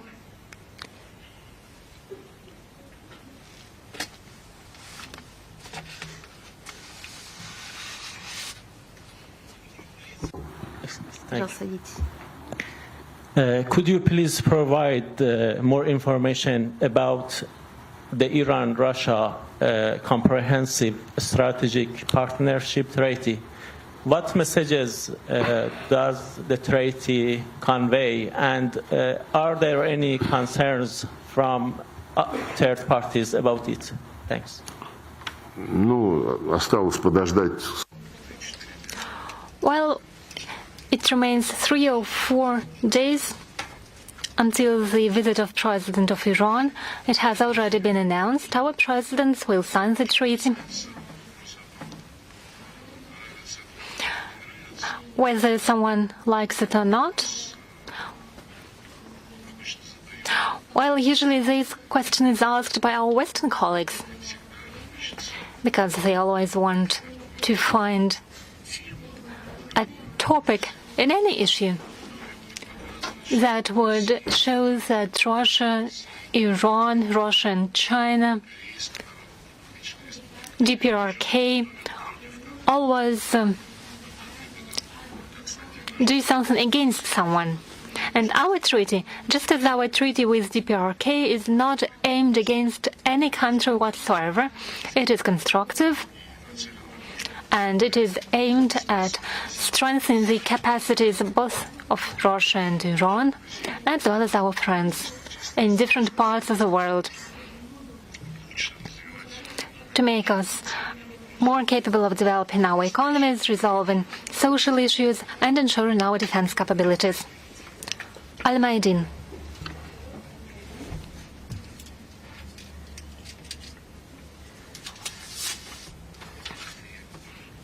Good afternoon, Mr. Lavrov. We know that Russia is contributing to the development of multipolar world order. It looks like after Russia leaves the Middle East, a unipolar world order led by the US will establish itself in the region. What steps can be expected from Russia in the region? Particularly bearing in mind that the population respects Russia very much and is expecting Russia to play a role. Well, you know, you represent a journalist school. You made 2 statements. Russia has left the Middle East. It is something you don't assume needs any discussion, then you say everything is ruled by the US, and then you ask what should be done. I would disagree with both statements. We are not leaving the Middle East. Yes, certain events have taken place in Syria. President has commented on them, as well as some of our representatives. And largely these events happened due to the fact that in the past years, in the past decade, starting from the moment when, upon request of the president of the Syrian Arab Republic, we sent our troops over there, and after we created the Astana format with Turkey and Iran, in which a number of Arab countries were involved. Over that period, there has been a slowing down of a political process. And probably there was a temptation not to change anything. We thought it was wrong, and we tried to push the Syrian leadership to making sure that the Constitution Committee that was established upon the Russian initiative back in 2019 at a special conference dedicated to between the Syrian parties in Sochi, to make sure this Constitutional Committee that became inactive after 2 or 3 meetings to resume its work. However, the leadership in Damascus was not particularly eager, let me put it this way, to make sure it is operational and reaches an agreement. And only one agreement was possible, that is to separate powers, to share powers with the opposition. Obviously not with terrorists. So time was lost, and in parallel social problems exacerbated. The sanctions imposed by the US stifled the economy. The eastern part, that is particularly rich in resources in oil, with fruitful soils, remain occupied by the US. And the situation is used in order to incite separatist sentiments in the northeast of Syria. We proposed our colleagues from the Kurdish organizations to help build bridges with the central power, but they were not particularly eager to do so. They thought Americans would stay there forever, and they would create their quasi-state there. We tried to persuade them that Iraq and Turkey would never allow a Kurdish state to be built. But it so happened that the Kurdish issue could explode the entire region. We wanted to make sure that Kurdish interests are ensured in the best way in Syria and Iran and in Turkey, obviously. So Damascus was not full of enthusiasm for negotiations. Kurds weren't either. Different platforms mentioned by the UN Security Council as immediate participants of the settlement prospects, such as the Moscow platform, the Cairo problem, a platform that was based in Istanbul. And in between of them, among them, there were only few contacts. And as a result, there was a vacuum. And in the vacuum, an explosion took place. We have to accept the realities. Our embassy hasn't moved away from Damascus. They have daily contacts, routine contacts, and we want to be useful in the efforts to normalize the situation, and it requires an inclusive national dialogue in Syria with participation of all political, ethnic, confessional forces, and with participation of all foreign actors. I've had contacts with our colleagues from Turkey, from the Gulf countries. They've just held a second meeting of the Jordan in Saudi Arabia with participation of Arabs, Turkey, and some Western countries.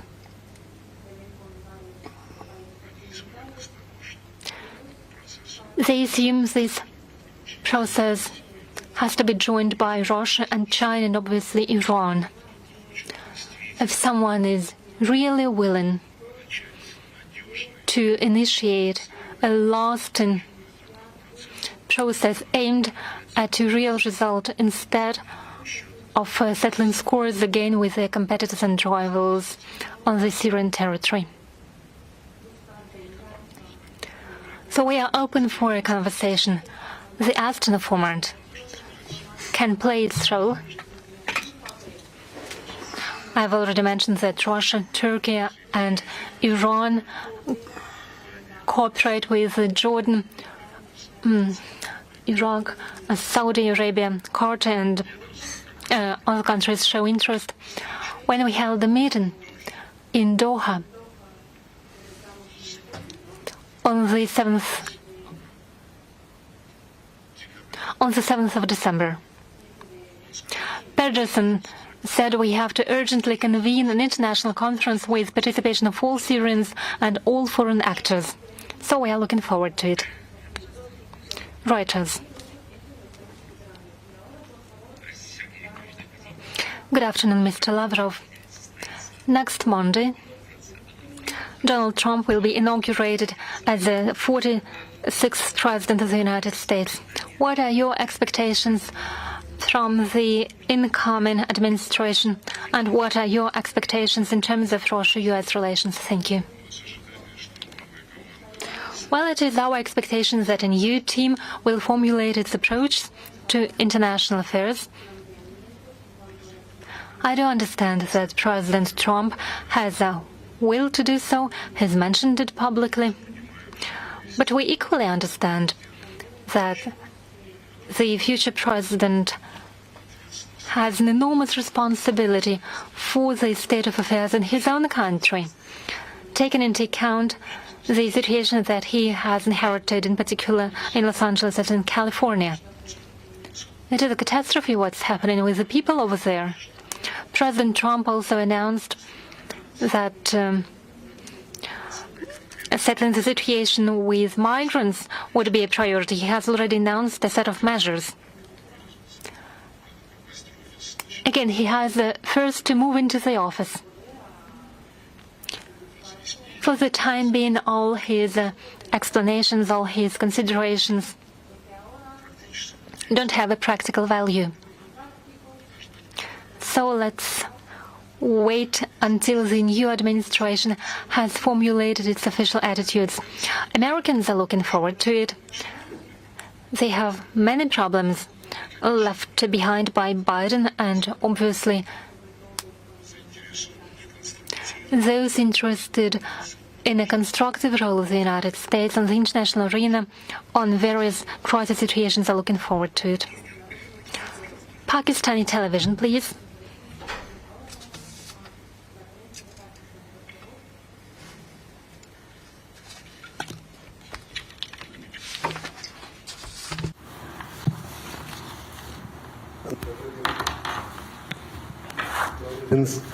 Sergei Viktorovich, Mr. Minister, the maritime doctrine of Russia believes that the Indian Ocean is a strategic area for it.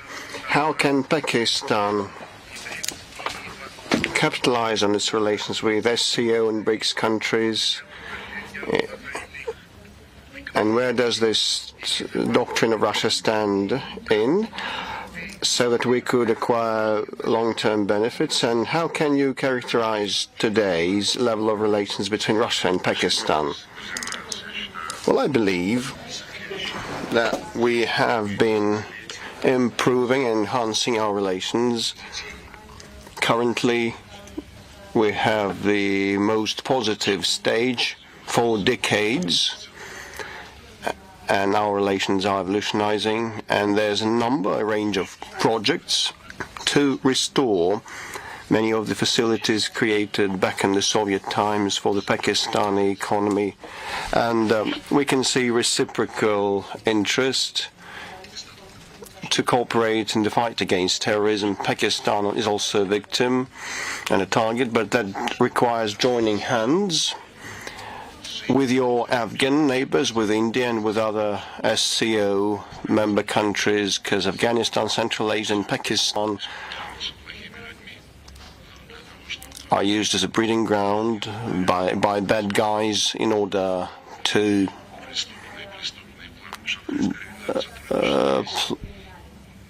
make and execute their malign and unlawful designs.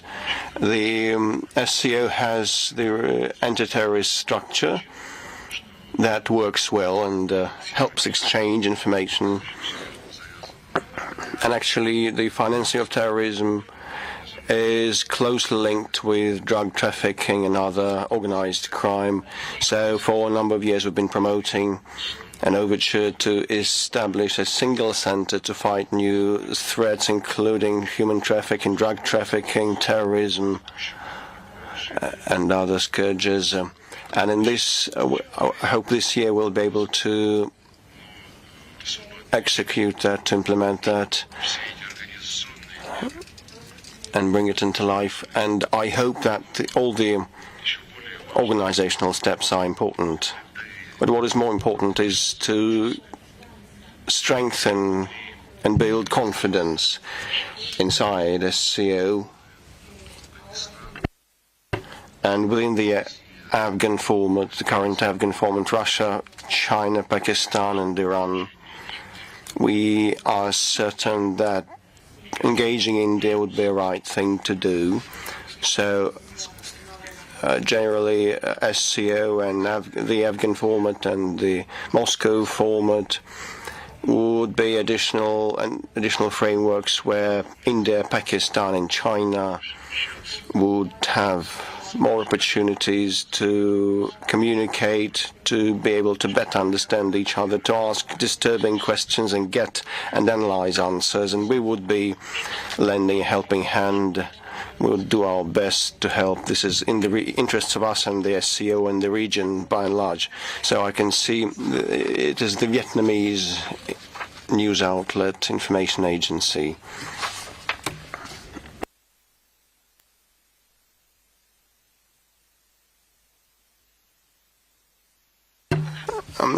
Very good afternoon. My name is Dam Hang. I represent the Vietnamese Information Agency. I had two questions. One of them was already voiced, so only one is left. Well, the Prime Minister of Russia, Mikhail Mishustin, is currently paying an official visit to Hanoi. And the focus now is on whether Russia participates in the NPT construction of what? A nuclear power plant on Vietnamese soil. The project was designed 10 years ago. If a positive decision is made, how shall the situation change for the bilaterals of Russia and Vietnam? Well, the main change in the bilaterals would be a positive decision on the NPT construction.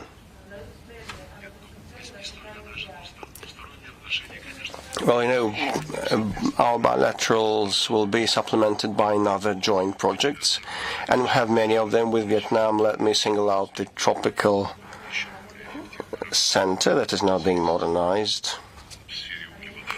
Also, we have joint projects in hydrocarbons production, Rusviet, Soviet, Petro, and others. These are companies operating on each other's soil. So the nuclear power is based on high-tech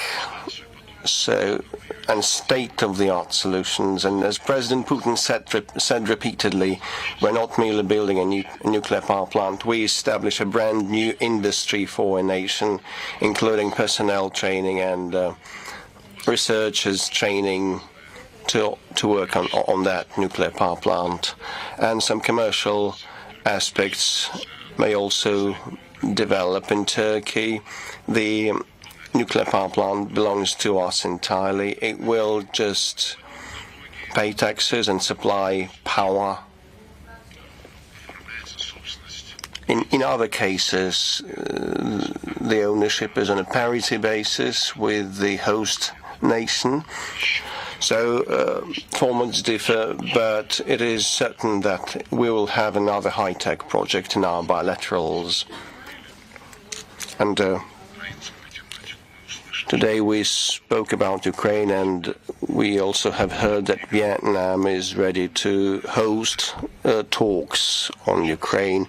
We're grateful for that, and we appreciate the warm attitude and the sentiment of our Vietnamese friends, but we cannot comment at this point of time because currently there are no specific proposals, and the goals of ours are and objectives of ours are to be carried through.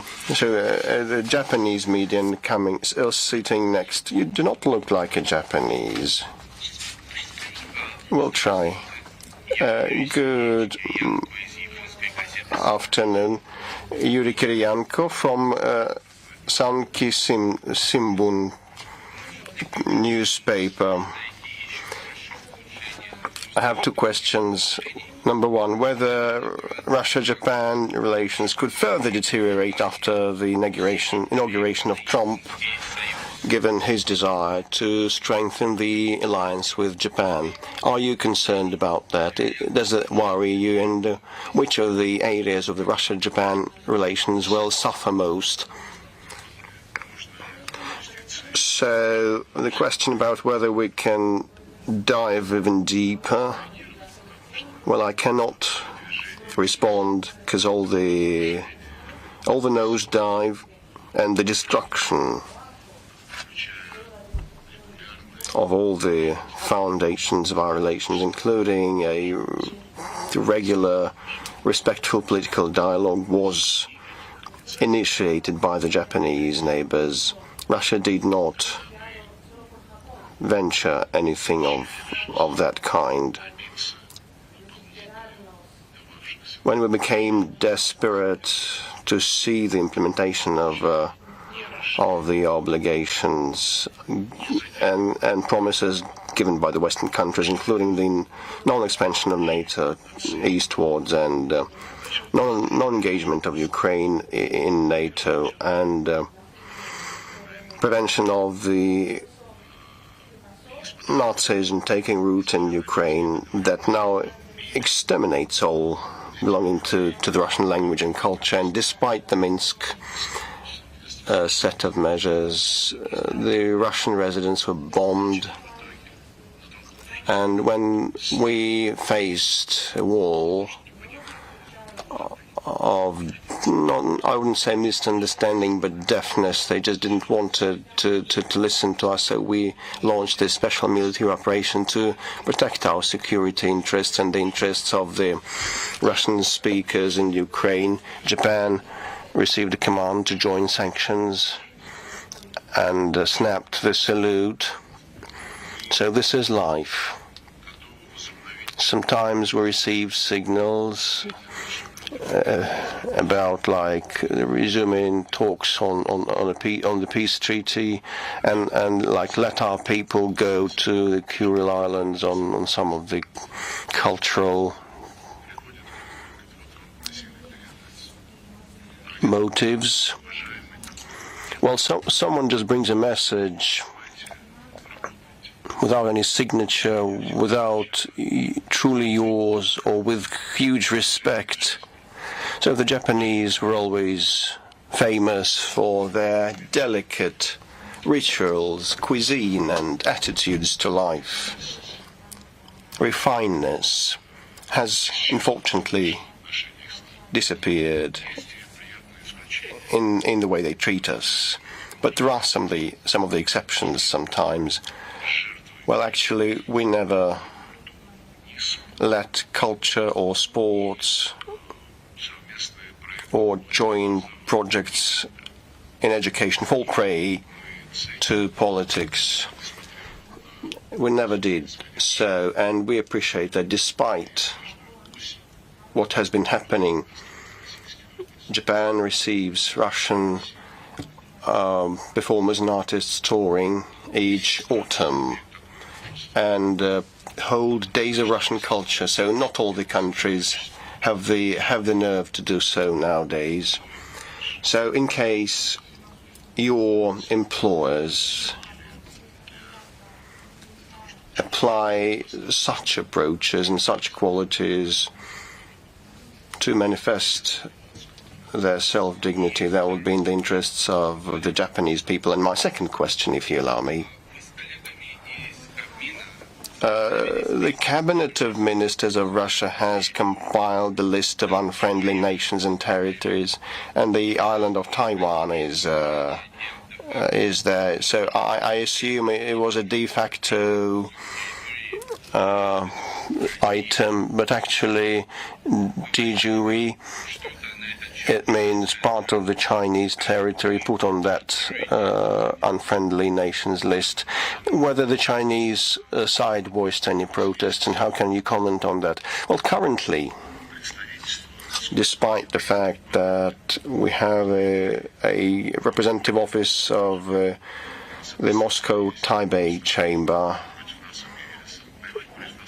well, Taiwan proclaimed sanctions against us, and this is the criterion.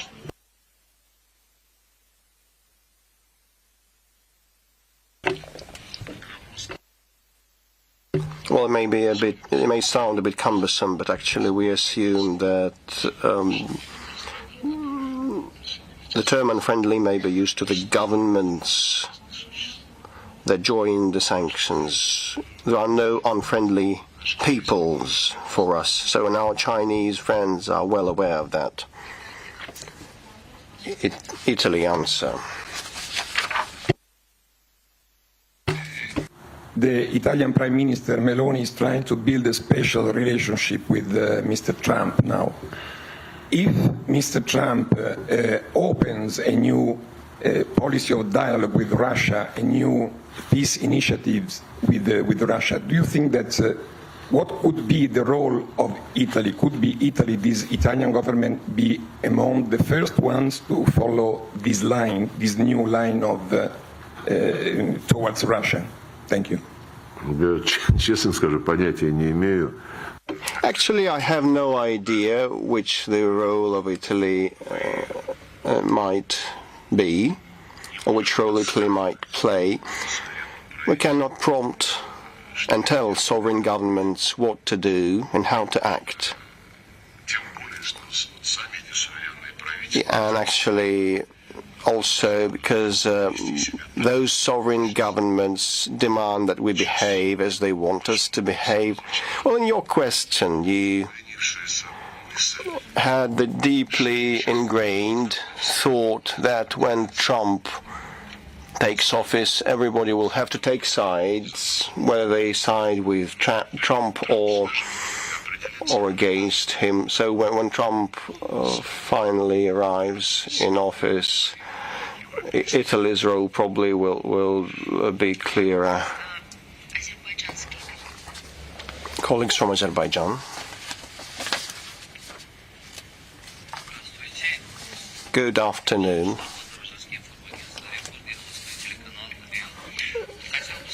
Rustamov Ilbar, agency report.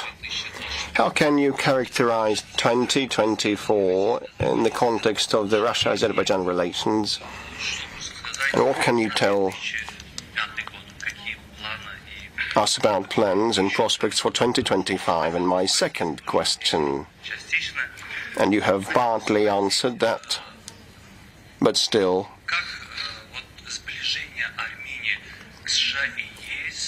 the rapprochement between Armenia and the West, how can that impact the security situation in the South Caucasus? With respect to the bilaterals with Azerbaijan, I have a high esteem for them, and they are confidence-built, and presidents communicate regularly, and there are no banned or tabooed topics. Presidents Putin and Aliyev established formats for the governments, respective governments, to seek new promising projects like the North-South corridor and other transport routes in the Caucasus and around it, and the Caucasus and the Caspian Sea becoming shallow. And now we are creating a bilateral WG. We wanted to turn it into a five-way working group so that all the Caspian states participate. We also cooperate on the international arena.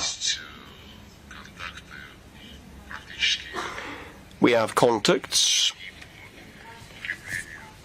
and make practical steps to improve the security situation, fight against terrorism and organized crime, and we maintain contacts between our military and special services. So these are structured, well-structured relations, allowing to resolve all sorts of issues quickly in the evidence-based style. When like incidents occur, for example, during the second war in Karabakh, a helicopter of ours was down by mistake, or when now this crash happened of an Azerbaijani plane in Aktau, and we appreciate the fact that the Azerbaijani friends immediately supported the engagement of Russia in that investigation, and a special meeting in Brazil was conducted, and the black boxes were opened, and lots of information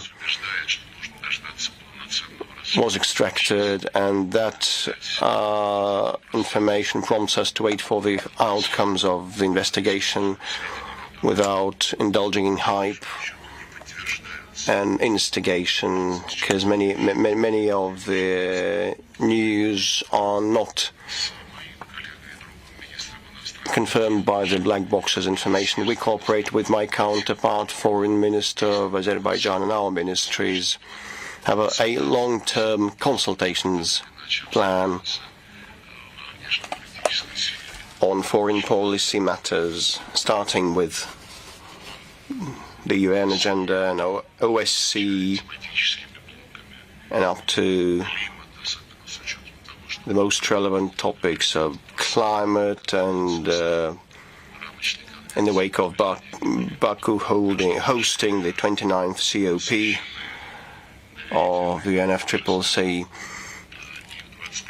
So in 2025, we expect this confidential relationship to evolutionize further, more actively. And the second part of your question was,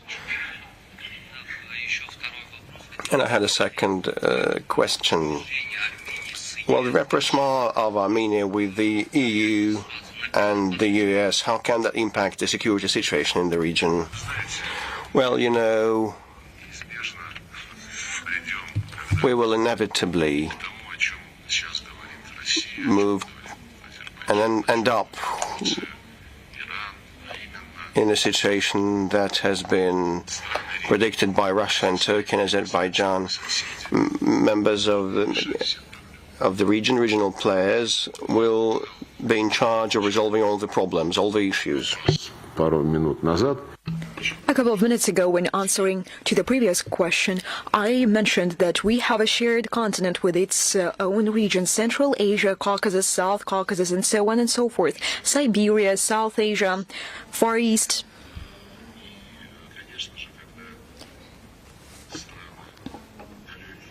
And no doubt that when some states which are far away from our territories, and I should say from our traditions, they do not understand history in its non-colonial dimension when they say that they are going to help everyone. I don't see a problem from the point of view of contacts, but when they say that the European Union mission will be to guarantee security in some regions, I don't understand this. That is why we actively supported the initiative made by President Aliyev, so did President Erdogan, to set up 3+3 mechanism. 3 South Caucasus states and their 3 neighbors: Azerbaijan, Armenia, Georgia, Russia, Turkey, and Iran. We have already had our first contacts. Our Georgian neighbors haven't yet taken the seat they have been assigned, but this seat is always open at the negotiating table. I believe this format to be more productive and more efficient. Lately, I heard that Armenia and Azerbaijan have almost come to terms when it comes to a peace treaty, and the 2 pending issues they still have. It is quite difficult to bypass them. Somehow they should decide them either positively, or negatively. And then the European Union wanted to assist them again. This is the sovereign decision of Armenia and Azerbaijan, where they should sign the document as soon as it is negotiated. But the aspiration of Brussels and Washington that it was them who decided the whole thing, it testifies one more time that they want to show that they are the masters of everywhere. There are some proverbs in Russian to describe the situation. Good afternoon. Dear friends, thank you very much for this opportunity to ask the question. I'm Timothy V. I'm the host of the Fake Control program. Minister Lavrov, thank you very much for assisting in the organization of the Forum on Dialogue on Fakes, which took place in November. We declared that we have set up the global fact-checking network. I did not get it right at the first time. Fact-check or check-fact. Perhaps we will face some challenges. We will discuss them later. The actions of the Western governments, they do not go in line with the opinion of the population of these states. That is why we were open to invite to participate in the forum activities the representatives from Western states and non-friendly states of the United States and the European Union. Do you believe that this strategy is right? Or in the name of efficiency, we should focus on the so-called friendly states? I would not make this platform a closed format, and this is a hallmark of our information efforts. Madam Zavharova would reaffirm this when this hysteria was about to begin, just before the special military operation. When Macron came to Russia, Putin went to visit Macron, and we held some informal dinners. Back then, we asked a question to the French: why the Sputnik TV and RT have no accreditation to the White House? They answered, these are not mass media. These are the tools of propaganda. They never had accreditation in the United States. They were even banned from some events. We also cited one example, the year 1990.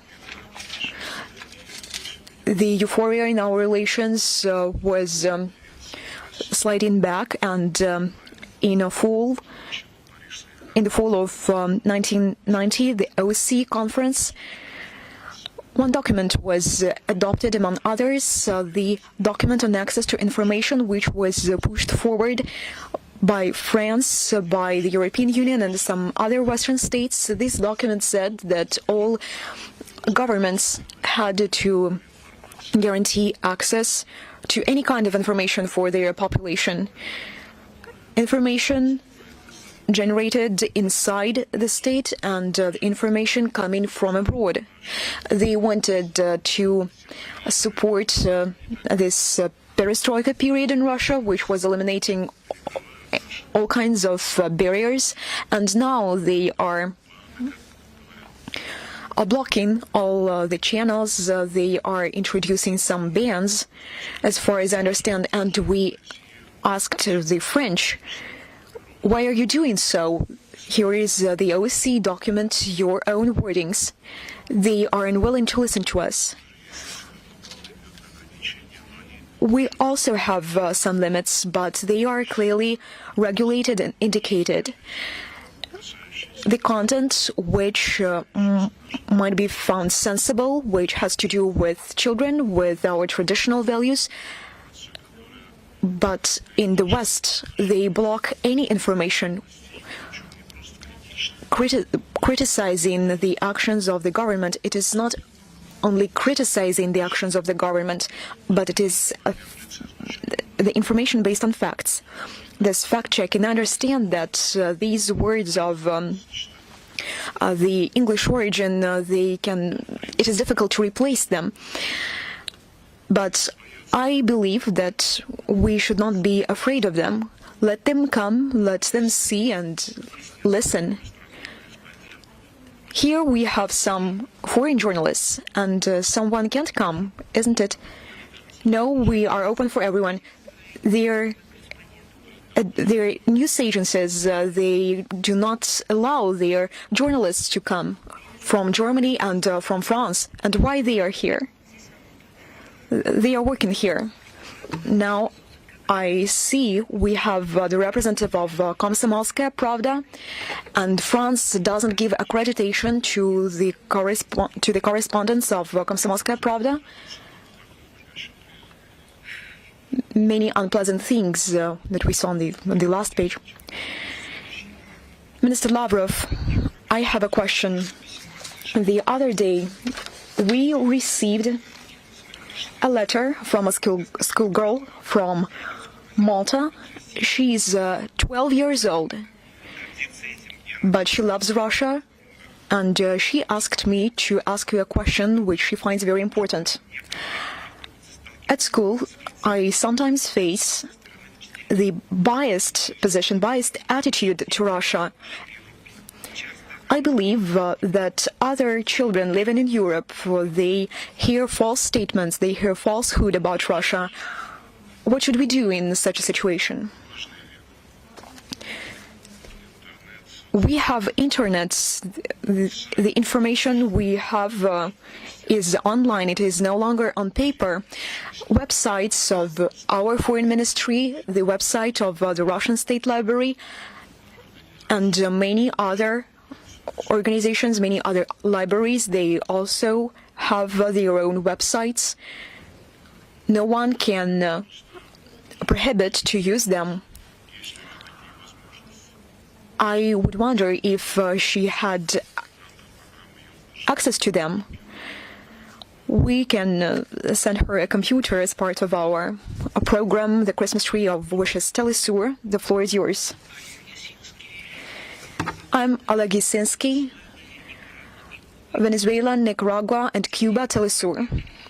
Minister Lavrov, my first question. The year 2024 became the year when, in many parts of the world,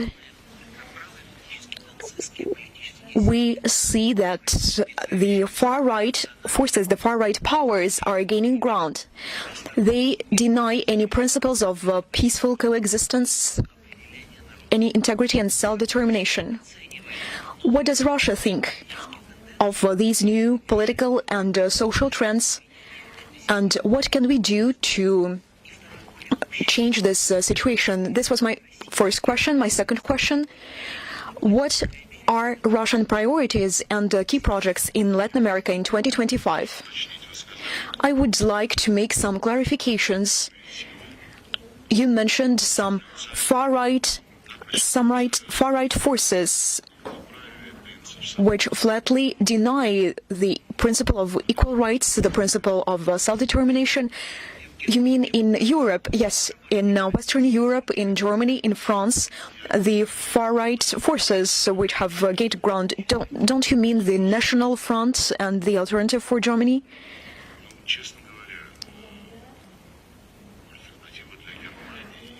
Frankly speaking, the National Front and the Alternative for Germany, these are systemic parties. They are the part of the parliament.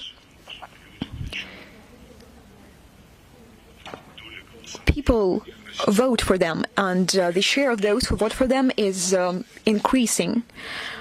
I have spoken to the representatives both of the Alternative for Germany and the National Front, and frankly speaking, I cannot accuse them of being against the right of people to self-determination.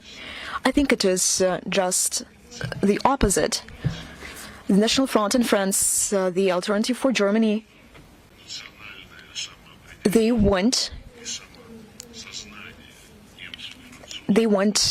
national to restore national consciousness and national self-determination to restore, because a considerable part of this had been usurpated by Brussels. That is why it's quite difficult to comment on the issue.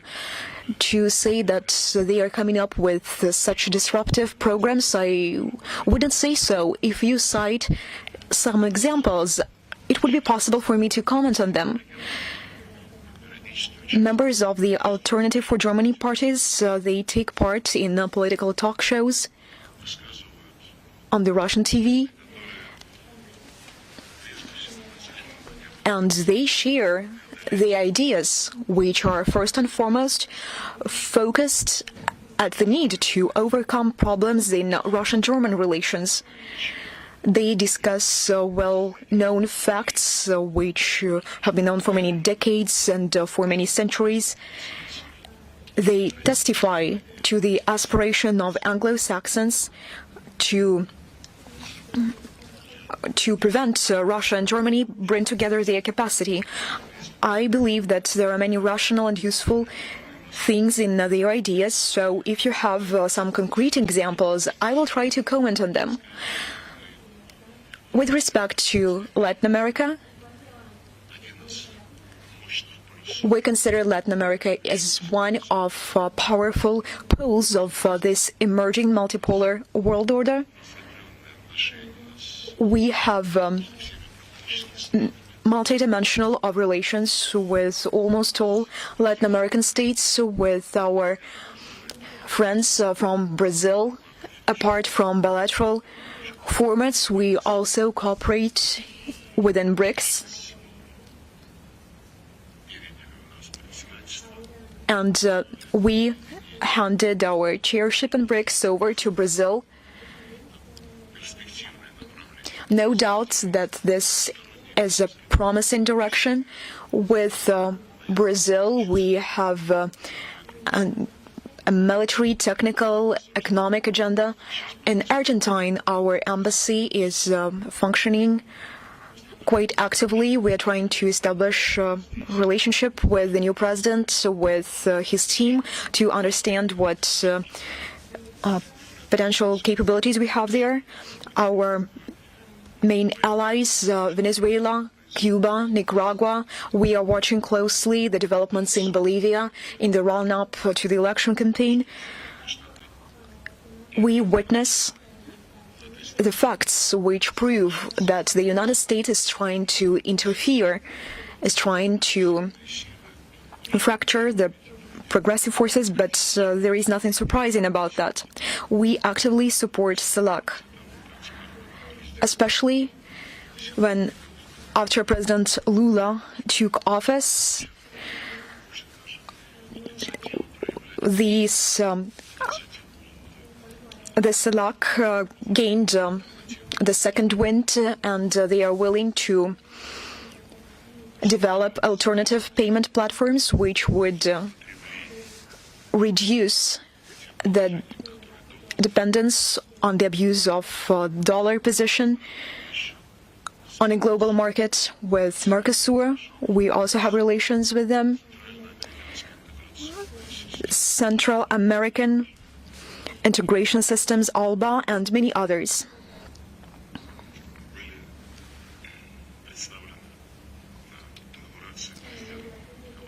At the inauguration ceremony of Nicolas Maduro, we were also presented there.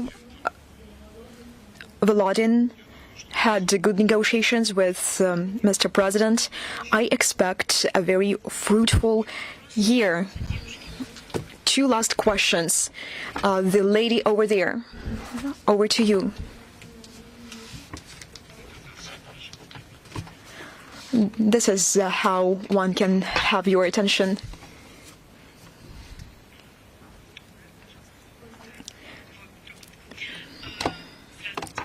Good afternoon.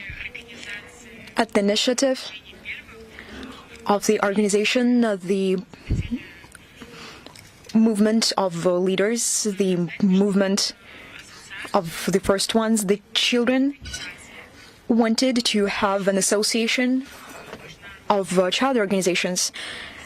Do you believe that these organizations are important? How can children help in international policy? And what can you recommend to us?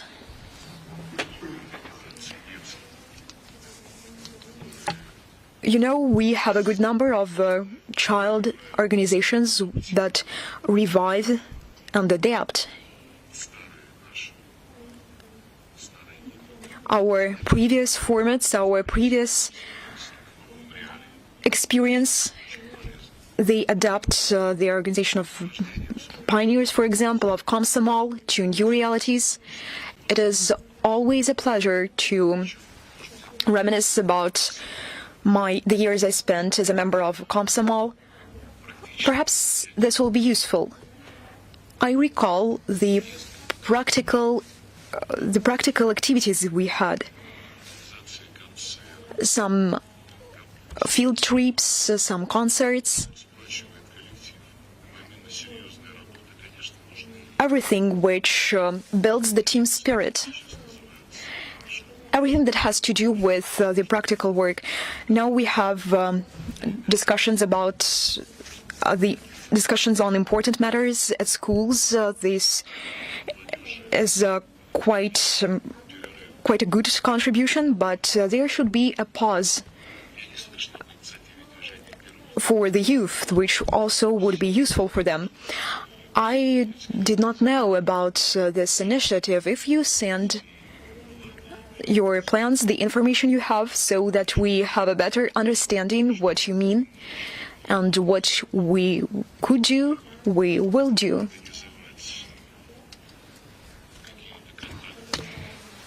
If we can have some contact with young children, depending on their interests, depending on their age, which could bring them familiar to the foreign policy, we will do so.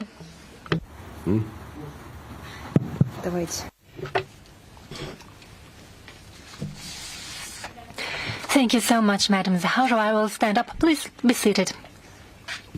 Please remain seated, if you may. Sergei Lavrov, editor-in-chief of Environment and Society newspaper. It has existed for 25 years in St. Petersburg. And I also represent Donbass in Leningrad Oblast. I have participated in the St. Petersburg Economic Forum and I spent 3 days in Donetsk. I delivered the humanitarian assistance over there. But my question is about something slightly different. I see that the topic of planetary security and space debris as one of the most important for all countries. I'm not only talking about Donbass, Ukraine, the Russian city of Odessa, the Russian city of Kharkov, the Russian city of Kiev. With the academic circles in Russia, we raised the topic and they asked me to convey this question to you about the Russia-Morocco relations. Because in Africa, Morocco considers itself to be a gate to the continent, and I would like to know your attitude to the prospects of Russian-Moroccan relations. It is a question from the academic circles of St. Petersburg. And a second question that is particularly important to me. The Russian Foreign Ministry is a guardian angel of international security on the Earth planet, and we have very highly assessment of your work. But the topic of environmental security is high on the agenda. Russia is an environmental donor on the planet, and the US is anti-environmental vampire, so to say, that pumps the global richness into its resources. And talking about contamination of the planet, we can see that in the low Earth orbit there are 178 million elements of space debris, and whatever Elon Musk is doing, in some years no state will be capable of launching a satellite or anything by 2055. It is according to academic estimates. So my question is the following. Can you personally, or our foreign ministry, or the president of the Russian Federation, Mr. Putin, put forward an initiative with the new U.S. administration and U.S. President Donald Trump and all space powers in order to convene, in order to hold and carry out an environmental campaign and find ways to clear our low Earth space? I believe this question will be behind the political agenda very soon. For the time being, it's being discussed in academic circles, but I wanted to ask you this. So I have two questions on Morocco and the global environmental security. Well, the second question is discussed in the Committee on the Outer Space at the UN. For obvious reasons, I'm not an expert. I know debris is something bad. But what ways are needed to address this problem? It is something that has been very practically discussed by scientists. I believe information is available on the internet. I have no doubts about it. As for Morocco, it is a friendly country. Last year, a year ago in February, we held a regular meeting of the Cooperation Council of the Russian Arab Forum. We were in the city of Marrakesh. There were excellent arrangements.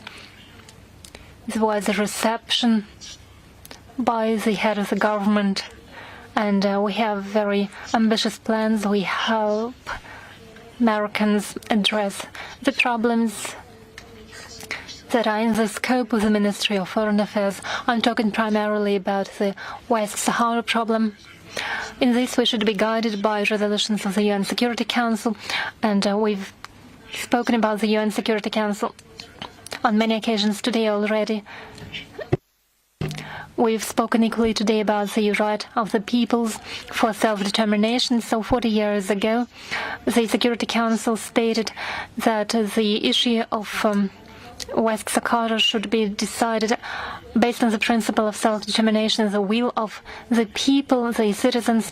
Back at the time I was a representative, I was working in the UN, and I had a friend, Jim Baker, a former Secretary of State of the United States, and he even proposed some maps, some plans, specific plans, how the elders would participate in the decision-making process. 40 years on, nothing has changed.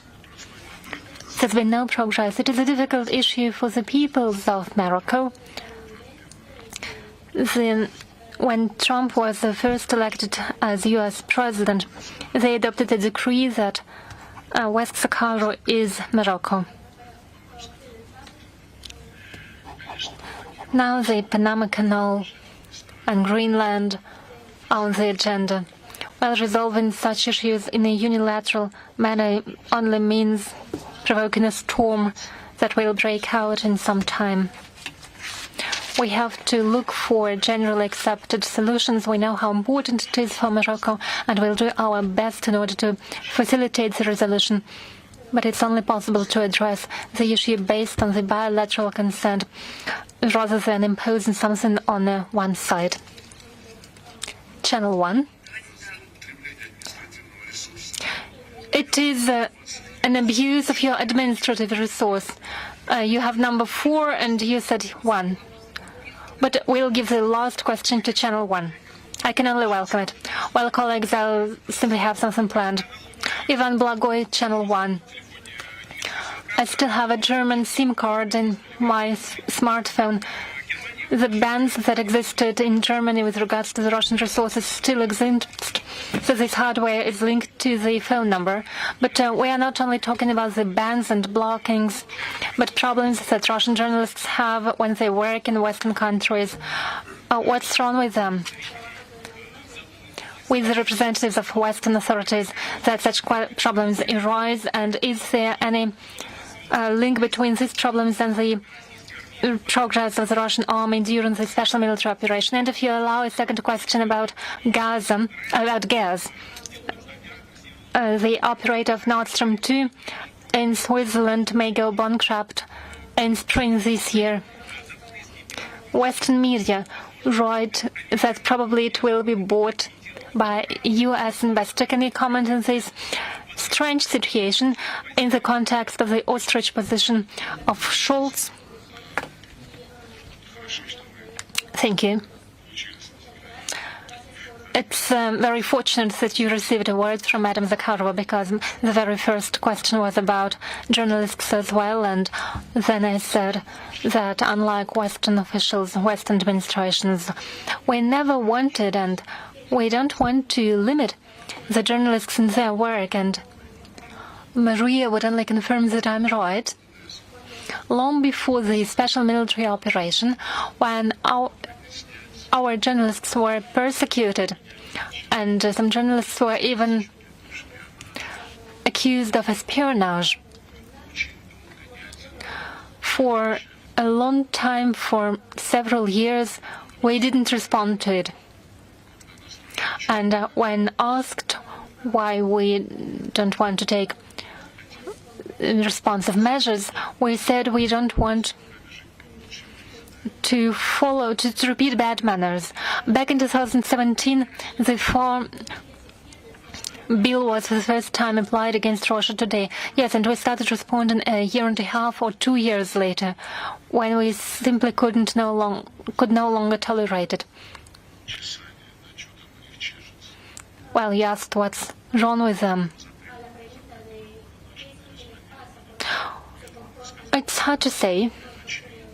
But apart from something that's obvious, probably they don't want to know the truth. They don't want the society, the population to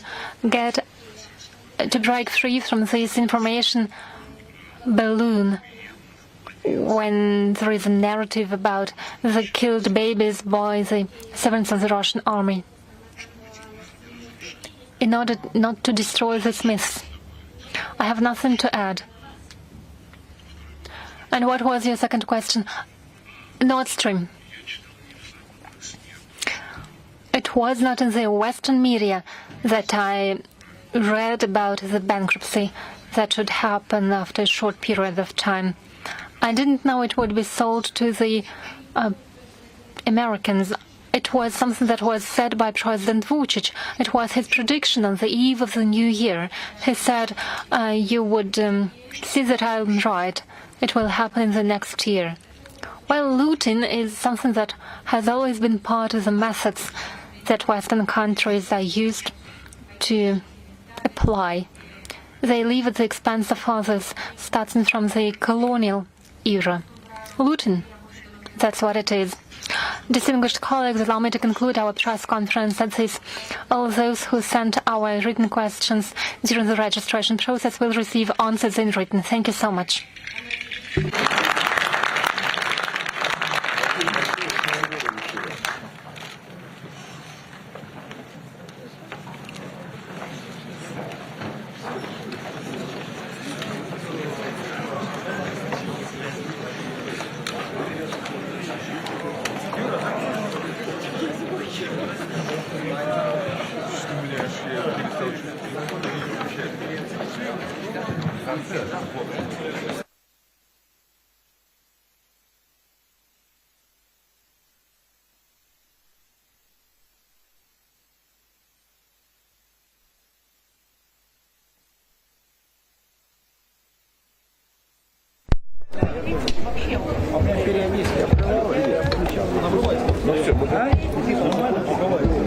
Анатолий, не включаем? Да, тебе. Так и порой. О, вторую тоже. Зеленую.